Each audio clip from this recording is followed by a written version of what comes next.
J'ai avec moi un très très bon ami. C'est un arbuste plein d'espoir, plein de vie. C'est un être vivant, bien évidemment. Intelligent. Issu d'une toute petite graine au départ, avec un programme à l'intérieur. Un programme, une ligne de conduite. Beaucoup de travail à faire tout au long de sa vie. Pour son travail, il ne va revendiquer aucun salaire. Il se nourrit de CO2. Donc vous savez combien il est nocif à nos vies, bien évidemment, à la vie sur la planète, à la planète elle-même.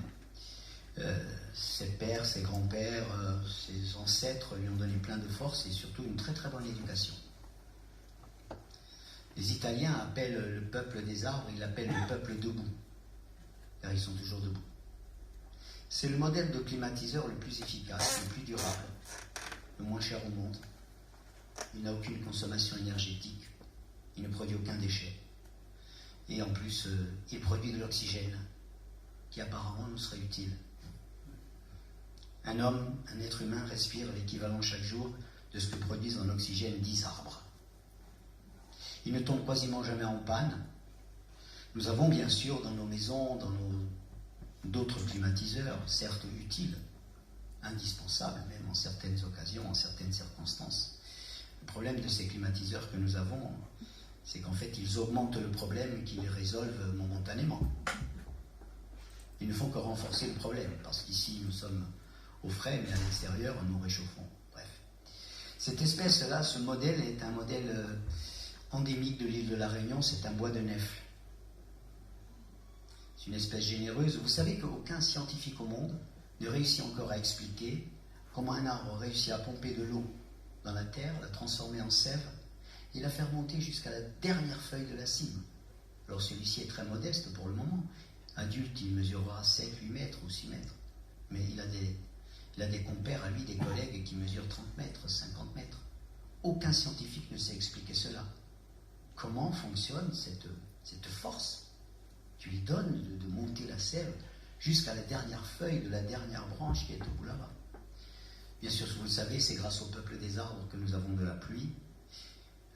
Plus nous déforestons dans ce monde, moins nous aurons de pluie régulière, car par évapotranspiration, les arbres font monter de l'humidité dans l'atmosphère, c'est grâce à ça que nous avons de la pluie. Et plus nous déforestons, moins nous plantons des arbres. Je viens d'une île où les anciens disaient, quand on coupe un arbre, on en plante 3. Vous avez quand même le sens de l'avenir. Et je suppose que dans beaucoup de terres du monde, y compris la vôtre, c'est ainsi que ça se passait, même si ça se passe moins aujourd'hui. Et plus nous coupons, plus nous déforestons, plus nous allons alterner entre canicule et inondation et canicule. Et quand il y a des inondations, il y a beaucoup moins d'eau potable, comme nous le savons tous. Voilà, donc voyez-nous en Corse, je ne sais pas si c'est encore le cas ici, mais en Corse, nous avons encore le luxe de mettre de l'eau potable dans les toilettes. Je ne sais pas si c'est le cas ici, mais okay. Ce n'est pas sûr que nous puissions nous payer ce luxe les années à venir. Quel sera le prix d'un litre d'eau dans 2 ans, dans 5 ans, d'eau potable, bref. Je vous invite donc à faire la publicité de cette marque de climatiseur. Et éventuellement à le diffuser autour de vous. L'autre bout de l'arbre libre, c'est que j'entendais ce matin dans le journal de France Inter, le journal de l'Outre-mer, j'entendais que le président de la collectivité de la Martinique demandait un décret pour libérer les plantes médicinales de Martinique du monopole pharmaceutique, qui sont inscrites sur la liste de la pharmacopée nationale française. Et il disait, on ne peut quand même pas interdire les Martiniquais de l'usage traditionnel de leurs plantes médicinales. Il dit, on demande un décret pour qu'ils aient ce droit-là. C'est-à-dire demander l'exception à une règle qui semble complètement folle, quoi. Non seulement l'exception, mais c'est presque une loi qu'il faudrait abolir, quoi. Il faudrait peut-être qu'un jour nos amis martiniquais fassent la marche des plantes, comme Gandhi a organisé la marche du sel. Enfin bref, c'était juste un parallèle avec ce premier ami que je vous présentais. Je me réjouis donc de ce genre de rencontre. Moi, d'abord de la Corse, avec cette merveilleuse île de la Réunion, qui porte un nom merveilleux d'ailleurs. Je me réjouis de l'organisation de cette quinzaine de la non-violence par nos amis du MAN. Et donc, je vous ai parlé de ces rencontres qui nous enthousiasment et dans lesquelles nous constatons tous les jours la soif, l'intérêt, par la qualité d'écoute, par la présence émotionnelle, qui est très surprenante d'ailleurs pour les enseignants.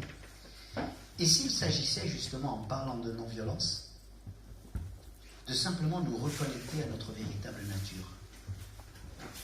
C'est peut-être cela qui explique leur attention, parce qu'il n'y a pas de baguette magique, je ne suis pas...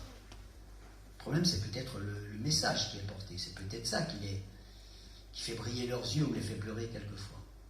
Ce travail-là, nous le savons tous, il est urgent. Surtout, il est d'utilité publique. Au regard de la malbouffe verbale, mentale, comportementale, qui envahit nos quotidiens, notre langage, nos comportements. Et la bonne nouvelle, c'est que nous avons les outils, nous avons les analyses, nous avons les remèdes. Nous manque peut-être un bataillon de semeurs, vous savez. Les anciens chez moi, ils disent il n'y a pas de mauvais hommes, comme il n'y a pas de mauvaises herbes. Il n'y a que de mauvais cultivateurs. Il n'y a que de mauvais jardiniers, ou bien des jardiniers absents. Et c'est peut-être de cela dont nous avons besoin. Alors bien sûr, dans le milieu scolaire, nos amis enseignants font déjà un merveilleux travail de jardiniers. Mais ils sont dans un écosystème qui souffle. Ils sont à vent contraire quelquefois.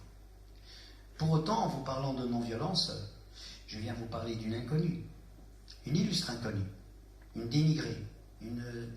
Souvent, c'est une stratégie ou un concept dénoncé comme bisounours.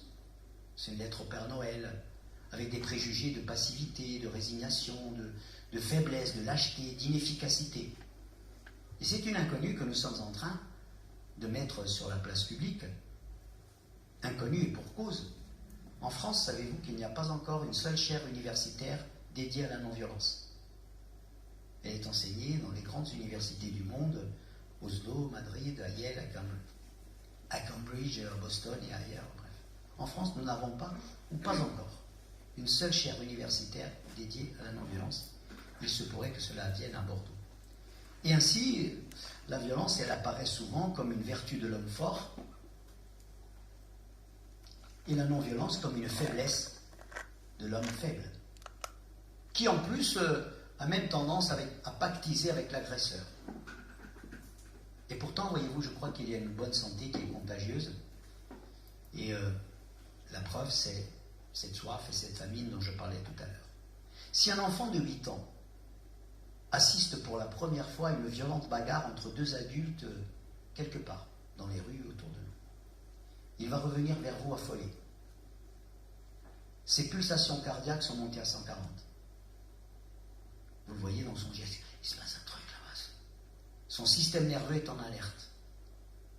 Il vient d'assister à une scène contre nature. Une scène qui menace notre nature. Il est en alerte. C'est une réaction qui est dictée par notre équipement biologique de base, à tous. La violence ne serait donc pas notre nature, ou peut-être pas du tout notre nature, et j'y reviendrai. Effectivement, la violence, c'est une énergie, c'est une puissante énergie. Tous nous sommes capables de violence, il s'agit moins de s'opposer à elle, souvent c'est inutile, que plutôt la recycler, la transformer. Qu'est-ce que je vais faire de ça?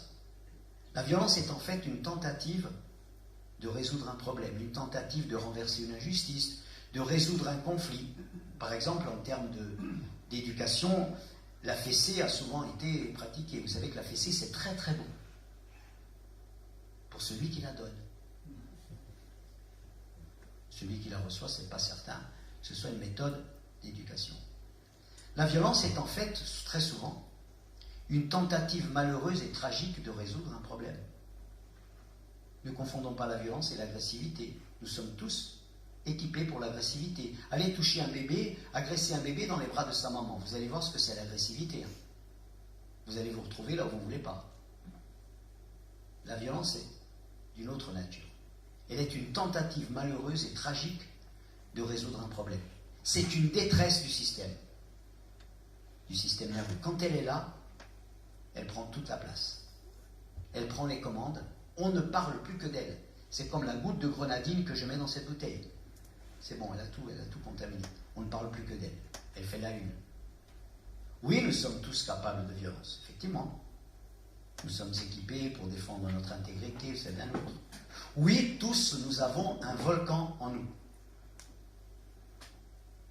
Ce sont des choses que l'on ignore très souvent, dont on n'est pas très conscient. Quand il est en éruption, nous sommes un autre, un peu plus sourd, un peu plus aveugle, débordé par notre système de protection. Quand je vais au stade et que je vais tuer l'arbitre, que je lutte pour une place de parking, que l'autre il me provoque, que l'autre, etc., que notre volcan est en éruption. Oui, nous sommes équipés pour l'agressivité, la violence est un autre degré. Les animaux, d'ailleurs, ont le même équipement biologique que nous. Aller toucher le bébé d'un animal, bref. Beaucoup de volcans se déclenchent actuellement dans le monde. On les voit partout, dans les rues, etc. On les voit aussi sur nos écrans. Mais la violence n'est ni une fatalité, ni notre vocation, ni notre nature. Elle est l'échec de toutes nos autres capacités. Et surtout, elle est d'une toxicité redoutable. En fait, la violence est une violation de notre nature. Elle nous piège. Elle nous défigure. Et si aujourd'hui la violence nous semble omniprésente, si elle est omniprésente par les médias, qui sont médusés par la violence, vous voyez la place qu'elle prend, etc., c'est parce que justement, on sait très très bien ce filtre qui nous est imposé, c'est justement parce que la violence prend nos regards en otage. Elle capte notre temps de cerveau disponible. C'est une denrée commerciale très très précieuse. Violence sells. La violence, ça fait vendre. Nous avons un besoin d'émotions fortes, de plus en plus fortes. Et Michel Desmurger explique très très bien cela dans ses ouvrages. Il dit, oui, nous sommes devant notre écran, nous avons besoin de sensations fortes, et la violence nous provoque ça. Et vous aurez remarqué qu'après le meurtre, il y a juste un message publicitaire. Un cerveau qui reçoit une émotion forte, il est beaucoup plus disponible au message publicitaire qui arrive par après. La violence est une marchandise, c'est aussi un marché. Et nous avançons comme ça dans une sorte de mythe de la violence qui est sacralisée, qui est banalisée, qui est prestigieuse, prestigious, faire illusion. L'industrie du divertissement fait du très très bon boulot pour cela. Et cette fascination de la violence a une immense puissance commerciale. Vous savez, dans tous les collèges où je vais, tous les lycées, vous demandez qui parmi vous a vu la série Squid Games, que vous connaissez peut-être, ne fût-ce que de nom, c'est cette série où on joue à des jeux traditionnels et où, au final, celui qui perd, on le tue. Et aujourd'hui, dans les écoles primaires en particulier, je reviens de Belgique, c'est un fléau. Les parents sont en train de s'organiser en disant qu'il faut que ça cesse. Parce que vous avez des enfants qui imitent ce qu'ils ont vu sur les écrans, qui jouent à 1, 2, 3 soleil et qui tabassent la petite fille qui a perdu. C'est tous sur un, tous sur une. La petite fille rentre traumatisée à la maison chez elle. Vous savez comme moi que, par exemple, les jeux vidéo de tuerie ont originellement été inventés par l'armée américaine pour accélérer le temps de formation des soldats américains. Parce qu'on s'est rendu compte qu'effectivement, entraîner les gens à tuer, ça n'est pas simple. Tuer quelqu'un, ça n'est pas simple. Tuer un semblable, c'est un peu contre nature. Il faut désapprendre nos réflexes humains, ne pas tuer, ne pas blesser, prendre soin de l'autre. En fait, pour gagner du temps, ils ont inventé des jeux vidéo qui étaient censés faciliter et qui facilitent ce désapprentissage pour mieux surmonter notre équipement biologique, le mettre hors fonction. Finalement, j'arrive à tuer sans rien ressentir. Je peux, etc. Les jeux vidéo ont initialement, ça ne veut pas dire que tous les jeux vidéo sont à bannir. Ça veut dire qu'initialement, il y a dans leur ADN ça. Aujourd'hui, par contre, les neurosciences nous confirment de toute autre nouvelle. Les neurosciences, et c'est une avancée majeure de ces dernières décennies. C'est une des grandes découvertes de ces dernières décennies. Je pense par exemple à un ouvrage de Joachim Bauer, qui est un neuroscientifique allemand, et qui démontre, lui et tant d'autres, les universités de Californie, les Anglais, qui disent notre nature, elle est coopérative. Nous sommes faits pour la compassion. Nous sommes faits pour l'empathie. Nous sommes faits pour l'altruisme. Nous sommes faits pour la solidarité. Ce sont des découvertes scientifiques majeures. Il dit, nous avons une inequality aversion. Notre équipement biologique nous donne le besoin de coopérer, d'aider, de partager. contre l'inégalité. Nous avons une aversion à l'inégalité. C'est quand même incroyable. C'est d'ailleurs pour ça souvent que le monde nous fait souffrir. Parce que nous avons beau avoir ici tout ce qui nous est nécessaire, du moins au quotidien, nous savons très bien que ce n'est pas le cas sur la planète. Et que notre équipement biologique, il ressent fortement que chacun sur la planète a droit au moins à un verre d'eau, un toit et une dignité. Ce n'est pas le cas. C'est bien pour cela que nous ne sommes pas dans la joie profonde. Joachim Bauer nous dit, nous avons un social brain, un egalitarian brain. Le programme qui va bien avec notre disque dur, c'est l'équité. C'est une impulsion humaine fondamentale, c'est-à-dire le comportement coopératif, le comportement de la solidarité, il est biologiquement en nous et il est contagieux. Et puis il nous dit aussi, le fait d'être rejeté, de ne pas avoir sa place, d'avoir 20 ans ou 25 ans, de ne pas avoir, d'être au chômage, etc. C'est ressenti par le cerveau aussi durement qu'une souffrance physique. L'exclusion sociale porte atteinte à notre intégrité physique. C'est un signal d'alarme d'une même intensité pour le cerveau. Or, vous le savez, le besoin d'appartenance est un besoin fondamental pour l'être humain, irremplaçable. J'ai besoin d'une famille, d'une communauté, d'un quartier. J'ai besoin d'avoir ma place. J'ai besoin d'être utile. Quand je ne me sens pas accueilli, quand je n'ai pas ma place, cela équivaut à une atteinte telle une atteinte à mon intégrité physique. C'est ainsi que c'est perçu par notre cerveau. La science donc confirme aujourd'hui les valeurs de la non-violence. Les neurosciences, elles viennent confirmer ce que moi dans mon village j'ai entendu des dizaines de fois quand j'étais enfant. Et meglio morire che tumbar, mieux vaut mourir que tuer. Au début je ne comprenais pas trop. Aujourd'hui je comprends mieux. Elle confirme donc notre équipement empathique. En fait, la non-violence n'est ni une mode, ni un corps étranger à la nature humaine. Elle est gravée dans la nature humaine. Elle est notre nature. Et ce qui nous déprime aujourd'hui, si tant est que nous le soyons, c'est que nous ne sommes plus en accord avec cette nature. Et ce déclic-là est une révélation. Je comprends pourquoi je me sens mal, effectivement. Je vis en désaccord avec ma nature profonde. Bref. Mais effectivement, on nous a appris depuis longtemps, l'homme est un loup pour l'homme, et des générations de philosophes qui l'ont écrit, et l'histoire du monde semble écrite justement pour illustrer cette phrase. C'est donc une sorte de révolution altruistique qui est devant nous, quoi. L'empathie est et demeure le talent le plus précieux de l'être humain. L'empathie est le levain de la non-violence. Elle est le socle de la non-violence. Ne fais pas à l'autre ce que tu n'aimerais pas que l'on te fasse. Fais avec les autres ce que tu aimerais que l'on fasse pour toi. Et quand vous le dites à des détenus comme cet après-midi, pas loin d'ici, je vous jure que ça. Ne fais pas à la famille des autres ce que tu n'aimerais pas que l'on fasse à ta famille. Ne fais pas aux enfants des autres ce que tu n'aimerais pas que l'on fasse à tes enfants. C'est inscrit dans notre disque dur. Sauf, bien évidemment, nous pouvons violer ces règles d'or. Le problème aujourd'hui, c'est que les forces qui nous désempathisent sont très puissantes. Les forces qui détruisent l'empathie. Les forces qui savent nous manipuler, annihiler toute empathie. Elles sont à l'œuvre. Et elles savent très bien comment s'y prendre. En particulier, je le disais, par l'industrie du divertissement. Et nous tombons dans le piège de ces mensonges. Nous adoptons cette idéologie. Avec cette propagande quotidienne qui nous est faite. Si vous n'êtes pas violent, vous ici, c'est parce que vous êtes des lâches. Et si tu veux obtenir quelque chose, seule la violence te le permettra. Ton seul argument, c'est la violence. La violence serait donc, ainsi, si nous l'écoutions, la stratégie la plus efficace pour régler un problème ou un conflit. Et tout cela rend plus facile, bien évidemment, vous l'imaginez, l'agression, l'insulte, le harcèlement, le mépris, etc. Et ce mensonge, il est d'autant plus validé parce que nous avons une méconnaissance de nous-mêmes, comment nous fonctionnons, les cerveaux-mécanismes, par exemple. J'y reviendrai, qui ne sont enseignés nulle part. Et tous les mensonges qui circulent sur notre équipement.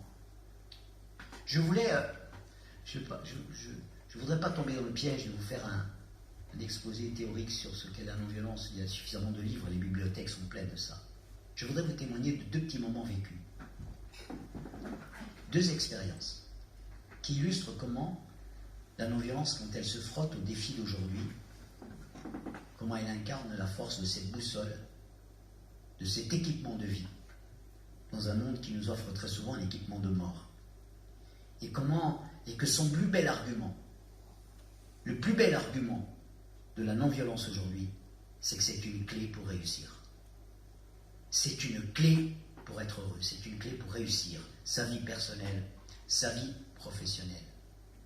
C'est bien pour cela qu'il nous importe de la cultiver, de la transmettre, non pas pour organiser des causeries sur la non-violence. Je vous jure, nous avons tous d'autres choses à faire.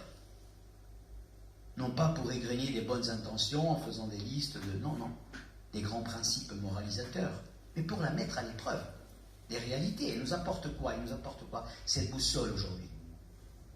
Et parmi des centaines d'autres, je voulais vous citer ces 2 petites expériences. Après les événements de janvier 2015, 2 semaines après Charlie Hebdo, j'allais intervenir dans un lycée de France. Et je me posais la question, à quelle situation je vais devoir affronter. J'avais déjà entendu, peut-être comme vous tous ici, nous sommes Charlie, je suis Charlie, j'étais à Paris à ce moment-là. Puis on a entendu aussi, moi je ne suis pas Charlie, c'est bien fait pour eux. Ils l'ont cherché, je ne ferai pas de minute de silence. C'est un vrai défi pour l'intelligence, pour éventuellement la pertinence de la non-violence. Que dirait la non-violence? Et moi je dirais quoi dans cette situation? Et vous? J'avais des amis enseignants qui m'appelaient, me disaient, tu sais que lundi matin, il faut qu'on parle de ça. Mais comment j'aborde ce truc-là? Je ne sais pas trop, quoi. Bien sûr, je peux énoncer des règles, la laïcité, etc. Est-ce que c'est pertinent par rapport à ce public que j'ai devant moi? Ça m'a travaillé.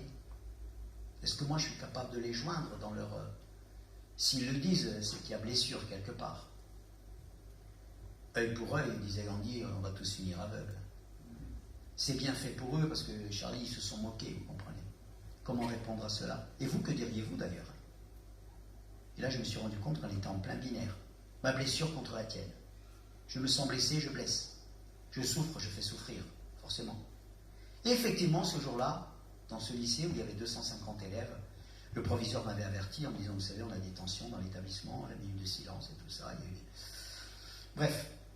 Donc, au bout d'1 heure, un élève a pris la parole en me remerciant des belles histoires que je racontais et en me disant, ouais, mais vous ne parlez pas de ce qui se passe aujourd'hui. J'ai dit justement, nous allons en parler. Tu voulais nous dire quelque chose. Effectivement, il a exprimé ce désaccord profond, Charlie, c'est bien fait pour eux, avec le consentement d'un bon tiers de l'assistance, qui a largement et bruyamment applaudi dans un brouhaha que vous pouvez imaginer, alors qu'avant nous étions dans un silence total. Je l'ai donc laissé s'exprimer, je l'ai d'abord remercié, de dire ouvertement ce qu'il avait sur le cœur. J'ai dit, tu n'es pas un comédien, si tu le dis, c'est que véritablement Bref. Et puis j'ai dit, bien évidemment, tu es musulman. Tu m'as dit, mais oui, je suis musulman. J'ai dit, je n'ai pas besoin d'être musulman moi-même pour comprendre que tu puisses te sentir éventuellement humilié par un dessin, par une caricature. Mais je peux comprendre ça. Mais j'ai dit, quand même, entre un stylo et une kalachnikov, nous faisons la différence, non? Oui, d'accord, mais c'est bien fait pour eux. J'ai dit, alors je voudrais te poser une question. J'ai dit, dans le cas qui nous intéresse, 7, 8 et 9 janvier, 20 vies ont disparu. Bourreaux et victimes ont fini par mourir. J'ai dit, s'il y avait parmi eux, parmi elles, ton frère, ta meilleure amie, la personne que tu aimes le plus au monde, aurais-tu préféré qu'il soit dans le rôle des victimes ou dans le rôle du tueur qui a fini par mourir? Et là, elle me dit, vous pouvez reposer la question. Là, nous sortons du binaire, vous voyez. Nous sortons de A ou B, les bons ou les méchants, c'est plus noir ou blanc. Il y a peut-être une troisième voie. J'ai dit, aurais-tu préféré que ton frère soit dans le rôle du tireur qui a fini par mourir, ou dans le rôle du policier qui faisait la circulation, du monsieur qui faisait ses courses, etc. Bien, je peux vous dire qu'au bout de 2 minutes, nous étions tous d'accord dans ce temps fil. Ne pas tuer, c'est beaucoup plus digne. Ne pas être le tueur, c'est beaucoup plus honorable. Tuer, c'est l'échec ultime du projet humain. Oui, nous sommes tous d'accord. Je préfère que mon frère soit dans le rôle de la victime que dans le rôle du tueur qui a fini par mourir. Ce rôle est beaucoup plus honorable. ôter la vie de l'autre, c'est l'échec le plus total. Devenir meurtrier. Bref, le meurtre n'est pas négociable. Personne n'a de vie de rechange. Il n'y a pas une idéologie, un dogme, une politique. Il n'y a pas une religion qui t'autorise, qui t'encourage, qui t'invite à aller tuer ton prochain. Ceux qui te disent cela te mentent, te trompent, te manipulent. Tu as droit à toutes les colères. Tu as droit à toutes les émotions. Tu n'as pas droit à tous les comportements. Et celui-là est un comportement qui nous est imposé à tous sur la planète. Le meurtre n'est pas négociable. Il y avait un élève, je croyais, qui dormait sur le côté. Il me dit, monsieur, si mon frère tue quelqu'un, c'est plus mon frère. Ah, j'ai dit, tu sais, c'est profond ce que tu nous dis là. Et tu as bien raison, tu résumes l'histoire. Notre rêve est de sortir de cette dichotomie-là. Ni victime, ni bourreau. Là, on est dans un monde, alors tu choisis quoi? Victime ou bourreau? Ah bah, bourreau, c'est plus sympa, monsieur. La non-violence, elle veut éviter justement à la victime d'être une victime, mais aussi au bourreau d'être un bourreau. Il y a mieux à faire pour l'humanité, non? Le troisième choix est donc possible. C'est dans ce genre de situation où la non-violence nous donne des repères. Aller plus loin que... D'accord. Bref, dans un de ses livres, Marie Balmary, qui s'appelle La Divine Origine, elle dit « Pour les tueurs comme pour les tués, le meurtre est mortel. Psychiquement, il est plus mortel pour celui qui tue que pour celui qui est tué. Si tu tues mon corps, tu tues ton âme. L'âme est, par les temps qui courent, un peu un gros mot. Je vous invite à le recevoir avec la sensibilité qui est la vôtre. Bien sûr, là où il y a violence, il y a souffrance, c'est clair. Là où on exprime, où on commet, etc. L'âme est tellement en souffrance qu'elle réclame la souffrance des autres. Je souffre, il faut que tu souffres. La violence est une stratégie de survie. Bref. Et c'est là que je me suis rendu compte encore plus de équipement de vie ou équipement de mort. Et notre société a le choix, justement. Il nous faut agir avant les affrontements, agir avant les agressions, agir avant les violences, avant l'irréparable, agir avant les armes, avant le Bataclan, avant les Kalachnikov. C'est là où il faut désamorcer. Ce jour-là, nous aurions laissé cette expression-là en faisant ce que nous pourrions faire. C'est-à-dire, bon, écoute, tu parles comme ça, tu vas chez le proviseur. Le proviseur, que peut-il faire? Il peut exclure cet élève. Il peut le sanctionner. Il peut l'exclure définitivement. Il ira au lycée d'à côté ou au collège d'à côté. Mais le problème reste entier. Tu as droit à toutes les émotions, tu n'as pas droit à tous les comportements. Et c'est là où je me suis rendu compte cette fois-là combien la non-violence pouvait nous aider. Et je voulais vous donner un deuxième témoignage qui montre combien nous pouvons nous reconnecter avec notre nature. C'était un collège ce jour-là, nous étions 350. Un élève demande la parole. Il était au fond là-bas. Il dit, voilà monsieur, j'ai demandé à mes parents de déménager. Je veux quitter ce collège. Je veux qu'on parte de cette ville. Parce que moi ici, je ne supporte plus la vie dans ce collège. Je dis, mais tu peux nous dire davantage? Tu as envie de nous dire davantage? Je m'appelle Vlad, monsieur. Et alors? Tout le monde ici m'appelle Poutine. Et je voudrais savoir si on peut changer quelque chose. Je reprends la parole et je dis, et nous, on peut faire quelque chose pour notre camarade? Pour Vlad, on peut faire quelque chose, vous pensez? Et là, il se passe un miracle. Il y a 3 élèves qui se lèvent, qui applaudissent. 5, 10, 15, 20, 30, 50. Au bout de 40 secondes, nous étions 350 debout, en train d'applaudir le petit Vlad. Beaucoup avaient les larmes aux yeux. Je viens de me reconnecter à mon disque dur empathique. 2 mois après, j'ai rappelé la CPE, Céline. Je lui ai dit, donnez-moi des nouvelles de Vlad. Elle m'a dit, mais depuis, ses résultats scolaires ont fait ça. Il est devenu délégué de classe, et figurez-vous, plus jamais personne ne l'a surnommé ainsi. Ah. Je me suis dit, mais quelle victoire, incroyable. Je vous disais tout à l'heure, les forces qui détruisent l'empathie sont puissantes. En détruisant l'empathie, c'est notre âme qui est attaquée. Si l'institution ne repère pas le petit Vlad, ce qui était le cas ce jour-là d'ailleurs, parce que les professeurs eux-mêmes étaient complètement interloqués. Ils étaient là, tous assistants, ils avaient dit, bref. Si l'institution ne protège pas l'enfant, si l'institution ne repère pas l'enfant, ne voit pas le petit Vlad en danger, ne prend pas au sérieux la situation, sous-estime en disant bon arrête quand même, c'est pas, ne protège pas l'enfant.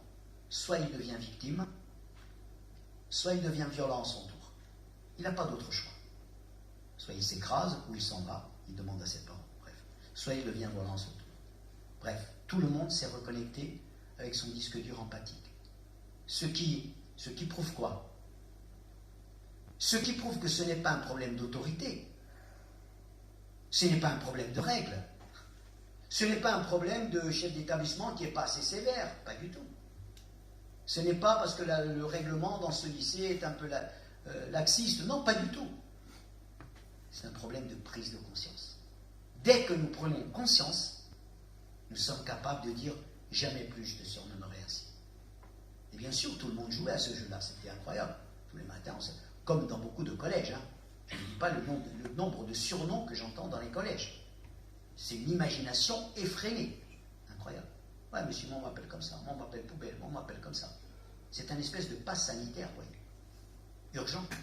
Et il faut d'ailleurs à la fois être capable de cette empathie entre élèves, empathie avec les profs, empathie avec les établissements scolaires, empathie avec les gens que l'on envoie souvent dans la gueule du loup.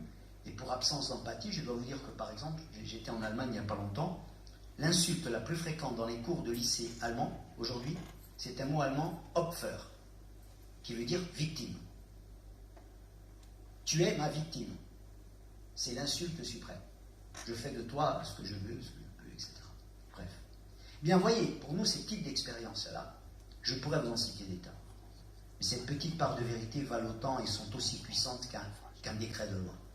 Parce qu'elles transforment des réalités. Et ces expériences-là ne se sont pas déroulées dans des lycées modèles ou dans des zones privilégiées. Des privilégiées ou particulièrement, non, mauvaises, non, pas du tout. Dans des lieux, dans les collèges, dans n'importe quel collège de France. Et la non-violence, justement, nous offre cette force-là, chaque fois que nous la partageons. Et ces expériences ne transforment pas que les comportements des juniors, elles nous transforment nous aussi, adultes, hommes, femmes. Et c'est là où nous ressortons plus forts, bouleversés, justement parce que cela, ça soulage. Ça célèbre notre vraie nature. Ce chef-d'œuvre de la création qu'est l'être humain. Cette œuvre d'art qu'est l'être humain. Qui est quand même doué d'un système incroyablement positif que l'on peut détourner, effectivement. Je dis quelquefois, vous savez, mon travail, notre travail, je dis nous, parce qu'ici il y a des gens dont je sais qu'ils partagent ça, c'est un travail d'électricien. Vous débranchez la mauvaise prise et vous branchez la bonne. Ben, je peux vous dire que ça soulage. Ça fait du bien. Hein. Ah oui, d'accord, là maintenant c'est ok. C'est bien pour cela que nos juniors nous écoutent avec 2 heures d'attention qui sont inimaginables. Des fois les profs disent, mais comment vous faites pour les tenir 2 heures? J'ai dit, mais je ne les tiens pas du tout. Je les rebranche avec leur nature. Je ne les tiens pas du tout. Et quand vous rebranchez quelqu'un avec sa nature, je vous jure, le chantier est exaltant, le chantier est immense. Quelquefois dans mon public, les gens me demandent pourquoi nous dépensons autant d'énergie à ça. Mais j'ai dit, mais vous ne pouvez pas comprendre que vous feriez la même chose que moi. Si vous étiez convaincu que le vaccin existe, vous ne le garderiez pas pour vous. Vous auriez envie de le partager au monde entier. Forcément, c'est de l'énergie. Oui, effectivement. Forcément, il faut avoir envie. Mais c'est une urgence et une utilité publique absolue. Alors, c'est ainsi quelquefois que j'aborde avec les juniors, vous savez, le problème justement de notre équipement. Nous avons un bolide entre les 2 oreilles, hein, que nous ne connaissons pas du tout. Les cerveaux-mécanismes ne sont pas enseignés nulle part. Notre cerveau reptilien, cerveau de la vie, de la survie, hein, qui peut se déclencher, qui contrôle la vie, d'accord, mais qui peut se déclencher en cas de peur, de menace, et là, je vais fuir, je vais courir 10 fois plus vite, bref. Nous avons un 2e étage, celui des émotions, la météo intérieure, hein, les émotions, dégoût, colère, rage, etc. Bref. Je vous fais remarquer que très souvent, dans ce monde, nous parlons de quotient intellectuel, nous ne parlons jamais de quotient émotionnel. C'est une part essentielle de l'intelligence humaine. On en manque souvent dans les médias, dans les discours publics où l'on blesse beaucoup de gens, par manque d'intelligence émotionnelle. Ou quelquefois nous dites, mais nous sommes des illettrés en intelligence émotionnelle. Et nous en avons plein d'exemples. Daniel Goleman, qui est un des grands chercheurs en matière d'intelligence émotionnelle, je vous invite à vous procurer un de ses ouvrages. Il y en a un qui est un petit peu épais, mais qui est un vrai livre de chevet, qui s'appelle L'intelligence émotionnelle. Et il nous fait justement comprendre qu'est-ce qui se trame derrière les comportements. Et l'intelligence émotionnelle, donc, qui est un des fondements de notre intelligence humaine, et j'y reviendrai. Notre cerveau, je le disais, les cerveaux-mécanismes qui ne sont pas enseignés, notre cerveau, il est équipé pour des cas extrêmes. Quand nous sommes débordés par nos émotions, confrontés à un danger, une peur, une menace, des proportions incroyables. Je peux vous dire que quand vous dites ça en prison, ça a un écho particulier. Ce sont des exemples très connus. Je raconte par exemple l'histoire d'un enfant qui se met à trembler, à transpirer, à être en colère, à vouloir agresser, chaque fois qu'il voit un homme qui porte un pull jaune. C'est comme si son cerveau de survie commande une réaction virulente, violente, effectivement. C'est physique, c'est biologique, il tremble. C'est une incompréhension pour nous tous. On dirait, mais qu'est-ce qu'il a? Qu'est-ce qu'il lui prend? Il est fou, il perd la tête, il est malade. Eh bien, figurez-vous qu'il est tout à fait normal. C'est ce qu'on appelle une alerte, un signal, un déclencheur. Son cerveau a gardé en mémoire un immense danger auquel il a été confronté un jour, face auquel il n'a pu rien faire. De sa vie, quelques années auparavant, il a été menacé, puis violé, par un homme qui portait ce jour-là un pull jaune. Son corps a gardé la mémoire de cet acte insupportable. Le corps se souvient mieux que la mémoire. Ce sont des réalités que tous les chercheurs reconnaissent aujourd'hui. Et même des années après, à la simple vue d'un pull jaune, son programme de survie se déclenche. Il y a danger. Je me sens menacé. Ce jour-là, cet homme au pull jaune ne lui fait aucun mal. Mais il réveille en lui tout le trauma, toute la blessure. Notre cerveau est équipé et fonctionne ainsi. Et il n'est plus le même, comme si son ordinateur déclenchait un programme qui bloque l'accès à tous les programmes. Notre cerveau, j'ai dit aux juniors, il nous appartient de le programmer. Nous allons à l'école pour ça. Nous en avons la responsabilité. Vous voyez, Squid Games, à sa manière, il programme le cerveau de nos enfants. À sa manière. Ou il les déprogramme plutôt. Je leur dis, mais si nous ne programmons pas notre ordinateur, parce que nous disons que l'école ne sert à rien, que le livre ne sert à rien, que l'apprentissage ne sert à rien, qu'il faut être doué, que je ne suis pas doué par l'effort, ben forcément, nous allons prendre tous les virus qui passent. Je ne suis pas assez intelligent. C'est pas fait pour moi. Ici, ceux qui réussissent le mieux, c'est ceux qui vendent de la drogue. Les virus un peu plus tardifs, compétition, rivalité, priorité, violence, résignation. Je ne suis pas assez intelligent. Dans ma famille, il n'y a personne qui a des diplômes, donc c'est pas fait pour moi, les études. C'est des sacrés virus qui vous paralysent. Vous savez que les chercheurs en neurosciences viennent de découvrir la plasticité de notre cerveau, qui se muscle là où nous le sollicitons. Des neuroscientifiques anglais viennent de découvrir que chez les adolescents aujourd'hui, il y a un muscle qui pilote une fonction précise dans le corps, qui est beaucoup plus musclé aujourd'hui qu'il y a 10 ans, 20 ans ou 30 ans en arrière. C'est le muscle qui pilote le pouce. On se comprend tout de suite. Alors eux comprennent encore plus vite. Ah, j'ai dit, un jour il y a un élève qui me montrait comment on tapait des SMS. Il tapait plus vite que je ne parlais. Avec des fautes d'orthographe. Ça ne règle pas tous les problèmes. Mais figurez-vous que cette plasticité, elle est merveilleuse, parce que ce qui marche pour les jeux vidéo, ça marche pour tout le reste. Si nous voulons apprendre 5 langues, notre cerveau, prendre 5 langues, c'est une rigolade. Tout dépend de l'énergie, la passion, l'enthousiasme, qui est l'air en grec du cerveau que je viens d'en lui mettre. Si je veux être comédien, je veux monter ici, je veux dire un monologue de 2 heures sans une seule note, ma mémoire, bref. Nous avons aussi dans notre cerveau ce qu'on appelle les neurones miroirs, ce qui a été découvert par des scientifiques italiens. C'est quoi les neurones miroirs? Je ressens ce que l'autre ressent. Je vois ma mère pleurer, je me jette dans ses bras, je n'ai pas besoin de parler. Je ressens ce qu'elle ressent. C'est automatique. Je n'ai pas besoin d'expliquer. Tu es triste, tu me rends triste. Tu es heureux, tu me rends heureux. Nous sommes Wi-Fi connectés. Nous sommes Bluetooth depuis des millénaires. Nous ressentons ce que l'autre ressent. Et en plus, ce qui est merveilleux, c'est que ça marche à des kilomètres, pour des gens qu'on ne connaît pas.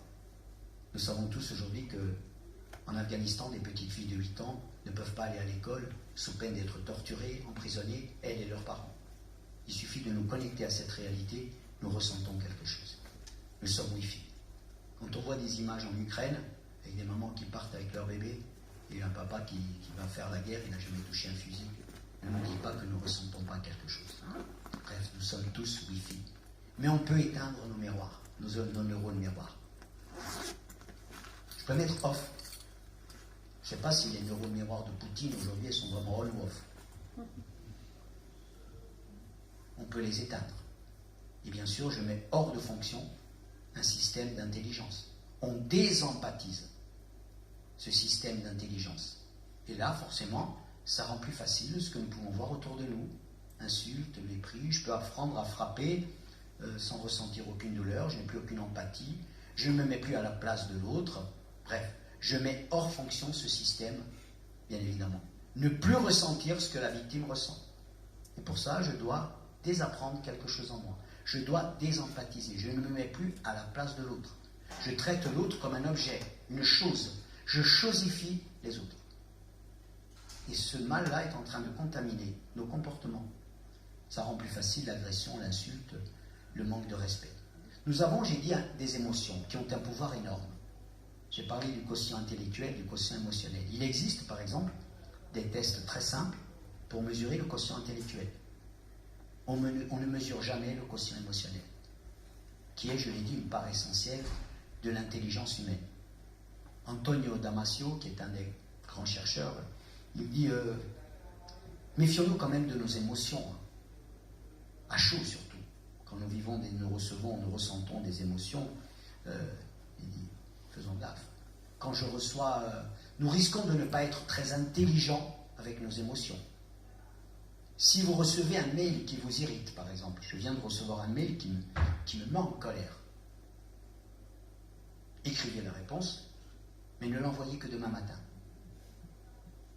Pourquoi ? Parce que dans la nuit, vous passerez du premier étage au deuxième étage, de l'amygdale, qui est le réceptacle des émotions, au troisième étage. Et là, vous allez faire de l'intelligence émotionnelle. Vous allez digérer les émotions négatives pendant la nuit. Vous allez vous coucher triste, en colère, et vous risquez de vous le relever heureux et avec nous. En disant, écoute, je le comprends, écoute, attends, je vais quand même lui écrire, je vais effacer tout ça. Je vais quand même lui dire, il faudrait quand même qu'on parle de ce qu'on a évoqué hier. Je vais faire le toilettage des émotions. Je vais nettoyer le vase des émotions. Je vais enlever toute la toxicité qu'il y a à l'intérieur. J'ai dit, on parle souvent de quotient intellectuel, et pourtant, l'intelligence émotionnelle est avec l'empathie le fondement de toute relation humaine. L'intelligence émotionnelle. La première idée fausse, et Goleman et d'autres le précisent, on nous dit le principal facteur de réussite serait lequel à votre avis ? L'intellect ou l'intelligence émotionnelle ? Et Daniel Goleman nous dit, pour la réussite et l'épanouissement, le quotient intellectuel se place en deuxième position, derrière le quotient émotionnel. Pour accéder à la réussite, à l'épanouissement des individus, l'individu n'a pas seulement besoin d'expertise technique, de savoir, qui sont précieux bien évidemment, mais son intelligence émotionnelle est un ingrédient essentiel de l'excellence. Elle joue un rôle décisif dans la performance des individus, des équipes. Les compétences émotionnelles contribuent 2 fois plus à l'excellence que l'intellect et l'expertise. Plus il y a d'intelligence émotionnelle dans une société, dans une famille, dans une entreprise, à l'école ou dans un établissement scolaire, plus l'énergie circule. L'intelligence émotionnelle ne signifie pas être gentil. Savoir dire, ça veut dire aussi dire des vérités, parfois inconfortables, lourdes de conséquences, et que l'on refuse de voir, mais les exprimer de manière appropriée, en gérant cette énergie de nos émotions. Je dois vous dire, vous le constaterez sans doute comme nous, qu'on manque souvent d'intelligence émotionnelle. Vous avez peut-être tous vécu l'histoire du prof qui rend les notes en public et qui en plus fait un commentaire désobligeant. Ce sont des choses que l'on a souvent vécues, que l'on peut voir encore aujourd'hui. Tu as 2 en maths dans la famille, vous êtes tous, ton frère c'était pareil. Là, vous le plombez. Je me souviens d'une école où j'étais arrivé, les élèves étaient un peu en retard et une merveilleuse enseignante amenée de ces deux classes et me dit oh, M. Bernardini, excusez-nous, nous sommes en retard. Alors je suis là devant les élèves, bien évidemment, je suis là avec une classe Ulysse, alors ce sont des enfants à problème, M. Bernardini. Hein, je me suis évertué pendant les 2 heures à expliquer à ces enfants que nous étions tous des gens à problème, qui ont été merveilleux, d'ailleurs, par la suite. Il n'y a aucune mauvaise intention là-dessus. Mais cette même enseignante, est-ce qu'elle a eu 1 heure de formation en intelligence émotionnelle dans son cursus? Elle vous le dit elle-même, non. Quand un policier arrête un jeune Africain et le traite de bamboula, intelligence émotionnelle, 0. Qu'est-ce que vous provoquez en face? Vous allumez le volcan en face. C'est d'une toxicité terrible. Je me souviens de plusieurs conférences dans la même prison. Et la directrice de la prison, au bout de la 3e conférence, me dit, vous savez, Jean-François, alors je tiens à vous dire quelque chose, ça fait 30 ans que je suis directrice de prison. Depuis ces conférences, c'est la première fois que j'entends dans un établissement pénitentiaire un surveillant dire à un détenu, monsieur, s'il vous plaît, veuillez bien me suivre. Parce que d'habitude, c'est... Et vous vous étonnez que dans les prisons, en France, il y a eu l'an dernier plus de 4500 incidents violents. 4500. Un toutes les demi-heures. Gestion, intelligence des émotions. Très souvent, nous sommes très précaires émotionnellement. On peut être esclave de nos pulsions. Pour une chose insignifiante. Hein. Place de parking, un mot maladroit, qu'est-ce que tu me veux? Et là, comme une marionnette, quand je suis précaire émotionnellement, vous tirez dessus, ça explose. Pour un regard, qu'est-ce qu'il y a? Tu me regardes? C'est parti. On peut déclencher un truc comme ça. D'accord? Je pense à cet élève, dans cet établissement où j'étais, où un élève a tué son camarade pour une histoire de casier. Pour moi, c'est le signe d'une immense précarité émotionnelle qui trouve un terrain favorable, où la violence trouve un terrain favorable. Effectivement, si je vous regarde, si vous me regardez, que pour moi c'est une menace de mort, vous imaginez bien, on va finir par se battre comme 2 crocodiles. Et forcément, ça va. Nous sommes d'un analphabétisme émotionnel. Hein, on peut être sourd émotionnellement. C'est le monsieur qui reçoit un coup de téléphone, une dame qui pleure, je voudrais... elle est en train de pleurer, elle sanglote. Tiens chérie, c'est pour toi, vous passez. Il n'a rien compris, il n'a rien entendu. La surdité empathique. L'absence totale d'intelligence émotionnelle, y compris dans le milieu des santé. Je me souviens d'un témoignage à une conférence d'une femme qui disait moi je devais être opérée par un chirurgien d'une phlébite à la jambe, et puis il m'explique que cette opération comportait des risques, que je pouvais même perdre ma jambe, me dit-il. Je suis obligé de vous le dire. Et elle éclate en sanglots. Et le médecin me dit bon écoutez, si vous mettez à pleurer, il faut chercher un autre médecin. Je peux vous dire qu'elle ne l'a pas dit 2 fois. Pendant la période de la Covid, là, j'entendais un médecin sur une grande chaîne info qui disait ah, mais il y a quand même quelque chose qui me chiffonne. Les premières doses de vaccin que vous recevez, vous les réservez aux EHPAD, où honnêtement, les gens attendent la mort. Hein. Bonjour l'intelligence émotionnelle. L'intelligence émotionnelle factice. La pseudo-empathie, qui est un excellent outil de manipulation. C'est la super cliente qui va dans une boutique de luxe, et dès qu'elle arrive, les vendeuses se pressent autour d'elle. Elles me disent qu'elles sont heureuses de me voir, de bavarder. Et moi, je voudrais simplement qu'elle me laisse tranquille, dit la cliente. Et un jour, l'une des vendeuses lui explique non, c'est en fait la direction qui me demande d'engager la conversation systématiquement avec les clients qui avaient déjà effectué de gros achats. L'empathie sur commande, pour masquer l'intérêt lucratif, bien évidemment. Le prix social de l'incompétence émotionnelle, aujourd'hui, je vous jure, il est quand même lourd dans nos sociétés. Hein. D'accord? Et forcément, ça pose des problèmes. Dans chaque entreprise, l'administration, le climat émotionnel, il est essentiel. Quand vous avez affaire à un directeur qui est incompétent émotionnellement, qui utilise une parole comme une épée, je peux vous dire que c'est d'une toxicité pour démotiver, pour enlever l'enthousiasme, pour désengager les gens. Donc l'incompétence émotionnelle, elle peut me coûter très cher, professionnellement, dans la vie personnelle, dans la psychique, dans l'entreprise. Bref, je vous invite donc à la maltraitance émotionnelle. qui peut laisser des traces, hein, auprès des enfants par exemple. Hein. Tu n'as qu'à aller chez ta mère. Si ça ne te plaît pas, tu vas dormir ailleurs. Et par rapport à ton frère, tu es nul. Ou bien, comme je l'ai entendu une fois, dans un atelier avec des élèves de seconde, je leur demande, certains vous connaissez, on en parlera tout à l'heure, mais je leur demande de me faire un peu l'inventaire des phrases chacales, vous comprendrez tout à l'heure, je suppose qu'il y en a parmi vous qui savent déjà ces phrases agressives, etc., le langage chacal. Je lui dis, faites-moi la liste des phrases chacales que vous connaissez, que vous avez déjà entendues. Et il y a une élève qui sort comme phrase, tu n'as qu'à aller faire le trottoir. Eh bien, figurez-vous qu'à la fin de la séance, je dis à la prof d'éducation physique qui était là, cette fille-là qui s'est exprimée, est-ce que vous savez comment ça se passe pour elle? Ils font des recherches. Elle vivait seule avec sa maman. Elle était actuellement en fugue de son domicile. Personne n'était au courant. Et vous imaginez bien que cette phrase, elle ne l'a pas inventée toute seule. D'accord? En Allemagne, il y a ce qu'on appelle aujourd'hui la génération des parents hélicoptères. Les parents veulent savoir à chaque moment où est leur enfant. Ils veulent pouvoir intervenir, le portable doit être toujours ouvert, y compris en cours. J'ai le droit de savoir ce qui se passe avec mon enfant. C'est invivable pour l'enfant. C'est une maltraitance terrible. Et la mère... Et si le téléphone ne répond pas, on débarque en plein cours. Oui, parce qu'il faut répondre. Bon, vous comprenez bien que là, c'est plutôt le besoin de la mère que le besoin de l'enfant. Et que la maltraitance émotionnelle, elle est évidente. L'abandon émotionnel. C'est une élève qui disait, moi j'arrive le samedi, je pose mon sac, ma mère, elle ne me parle pas jusqu'au lundi matin. Tu ne peux pas comprendre. Tu n'es pas assez grande.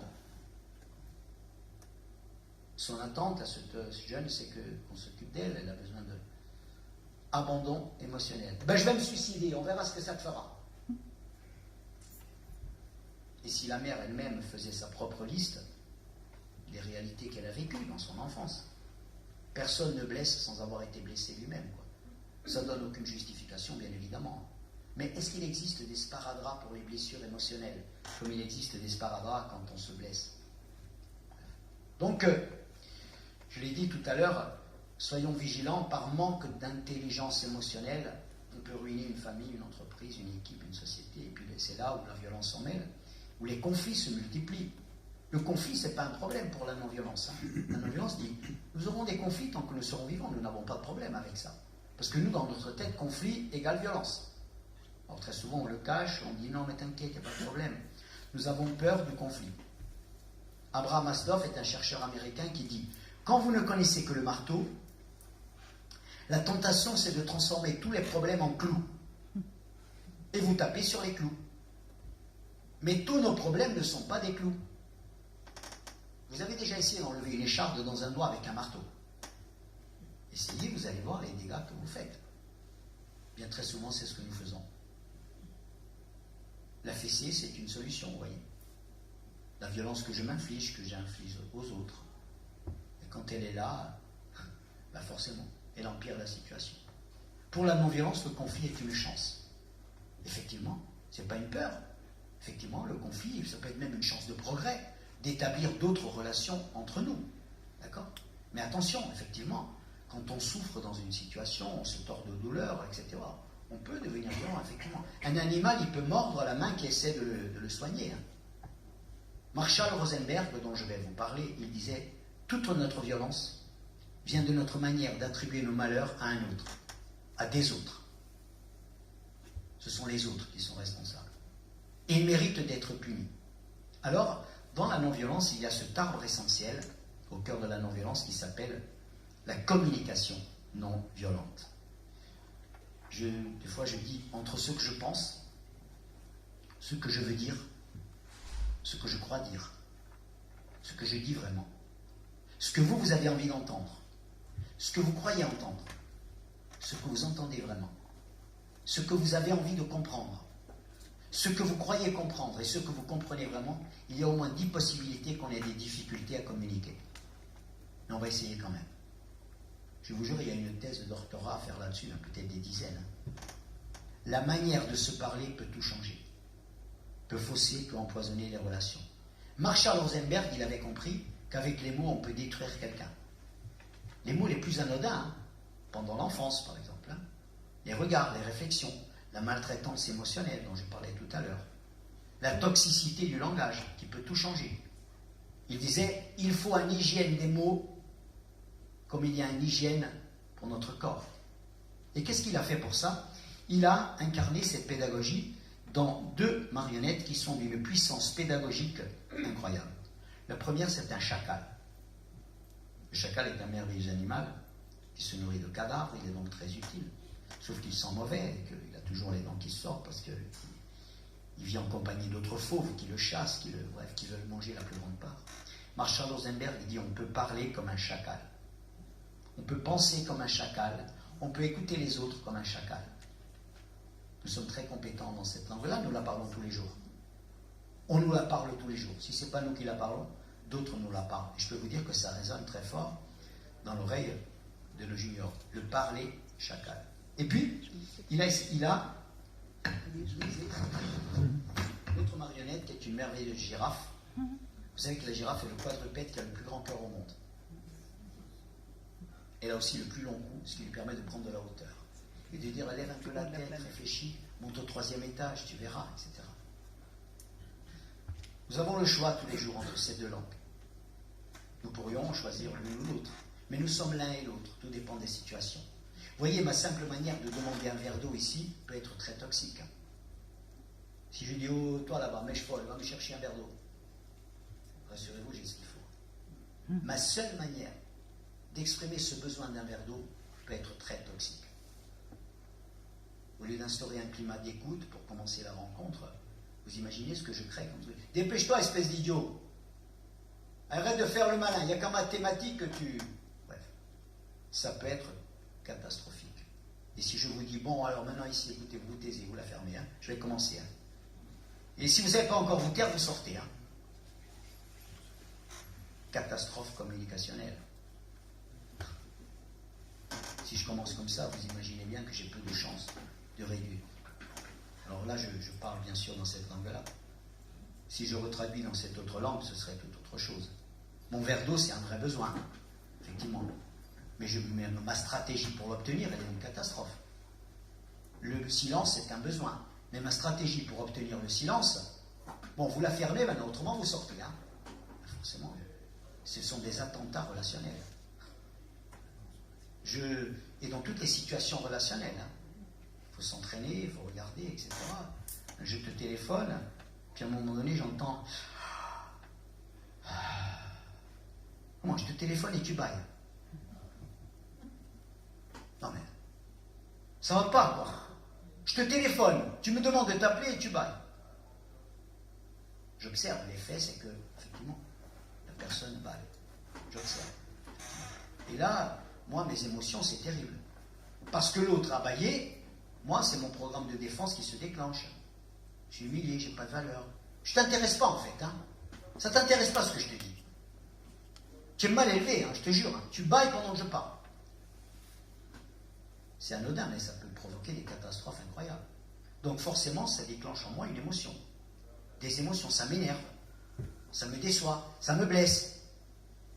Tout le monde peut faire l'expérience de ce genre de truc. Hein.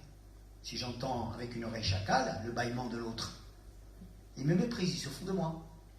Moi, j'ai travaillé pendant 1 heure là, pour lui expliquer le truc, et lui, il s'ennuie avec moi. Ma tempête intérieure se déclenche. Je suis pas assez intéressant, je suis nul, je te fatigue. Toutes sortes de réactions, de jugements.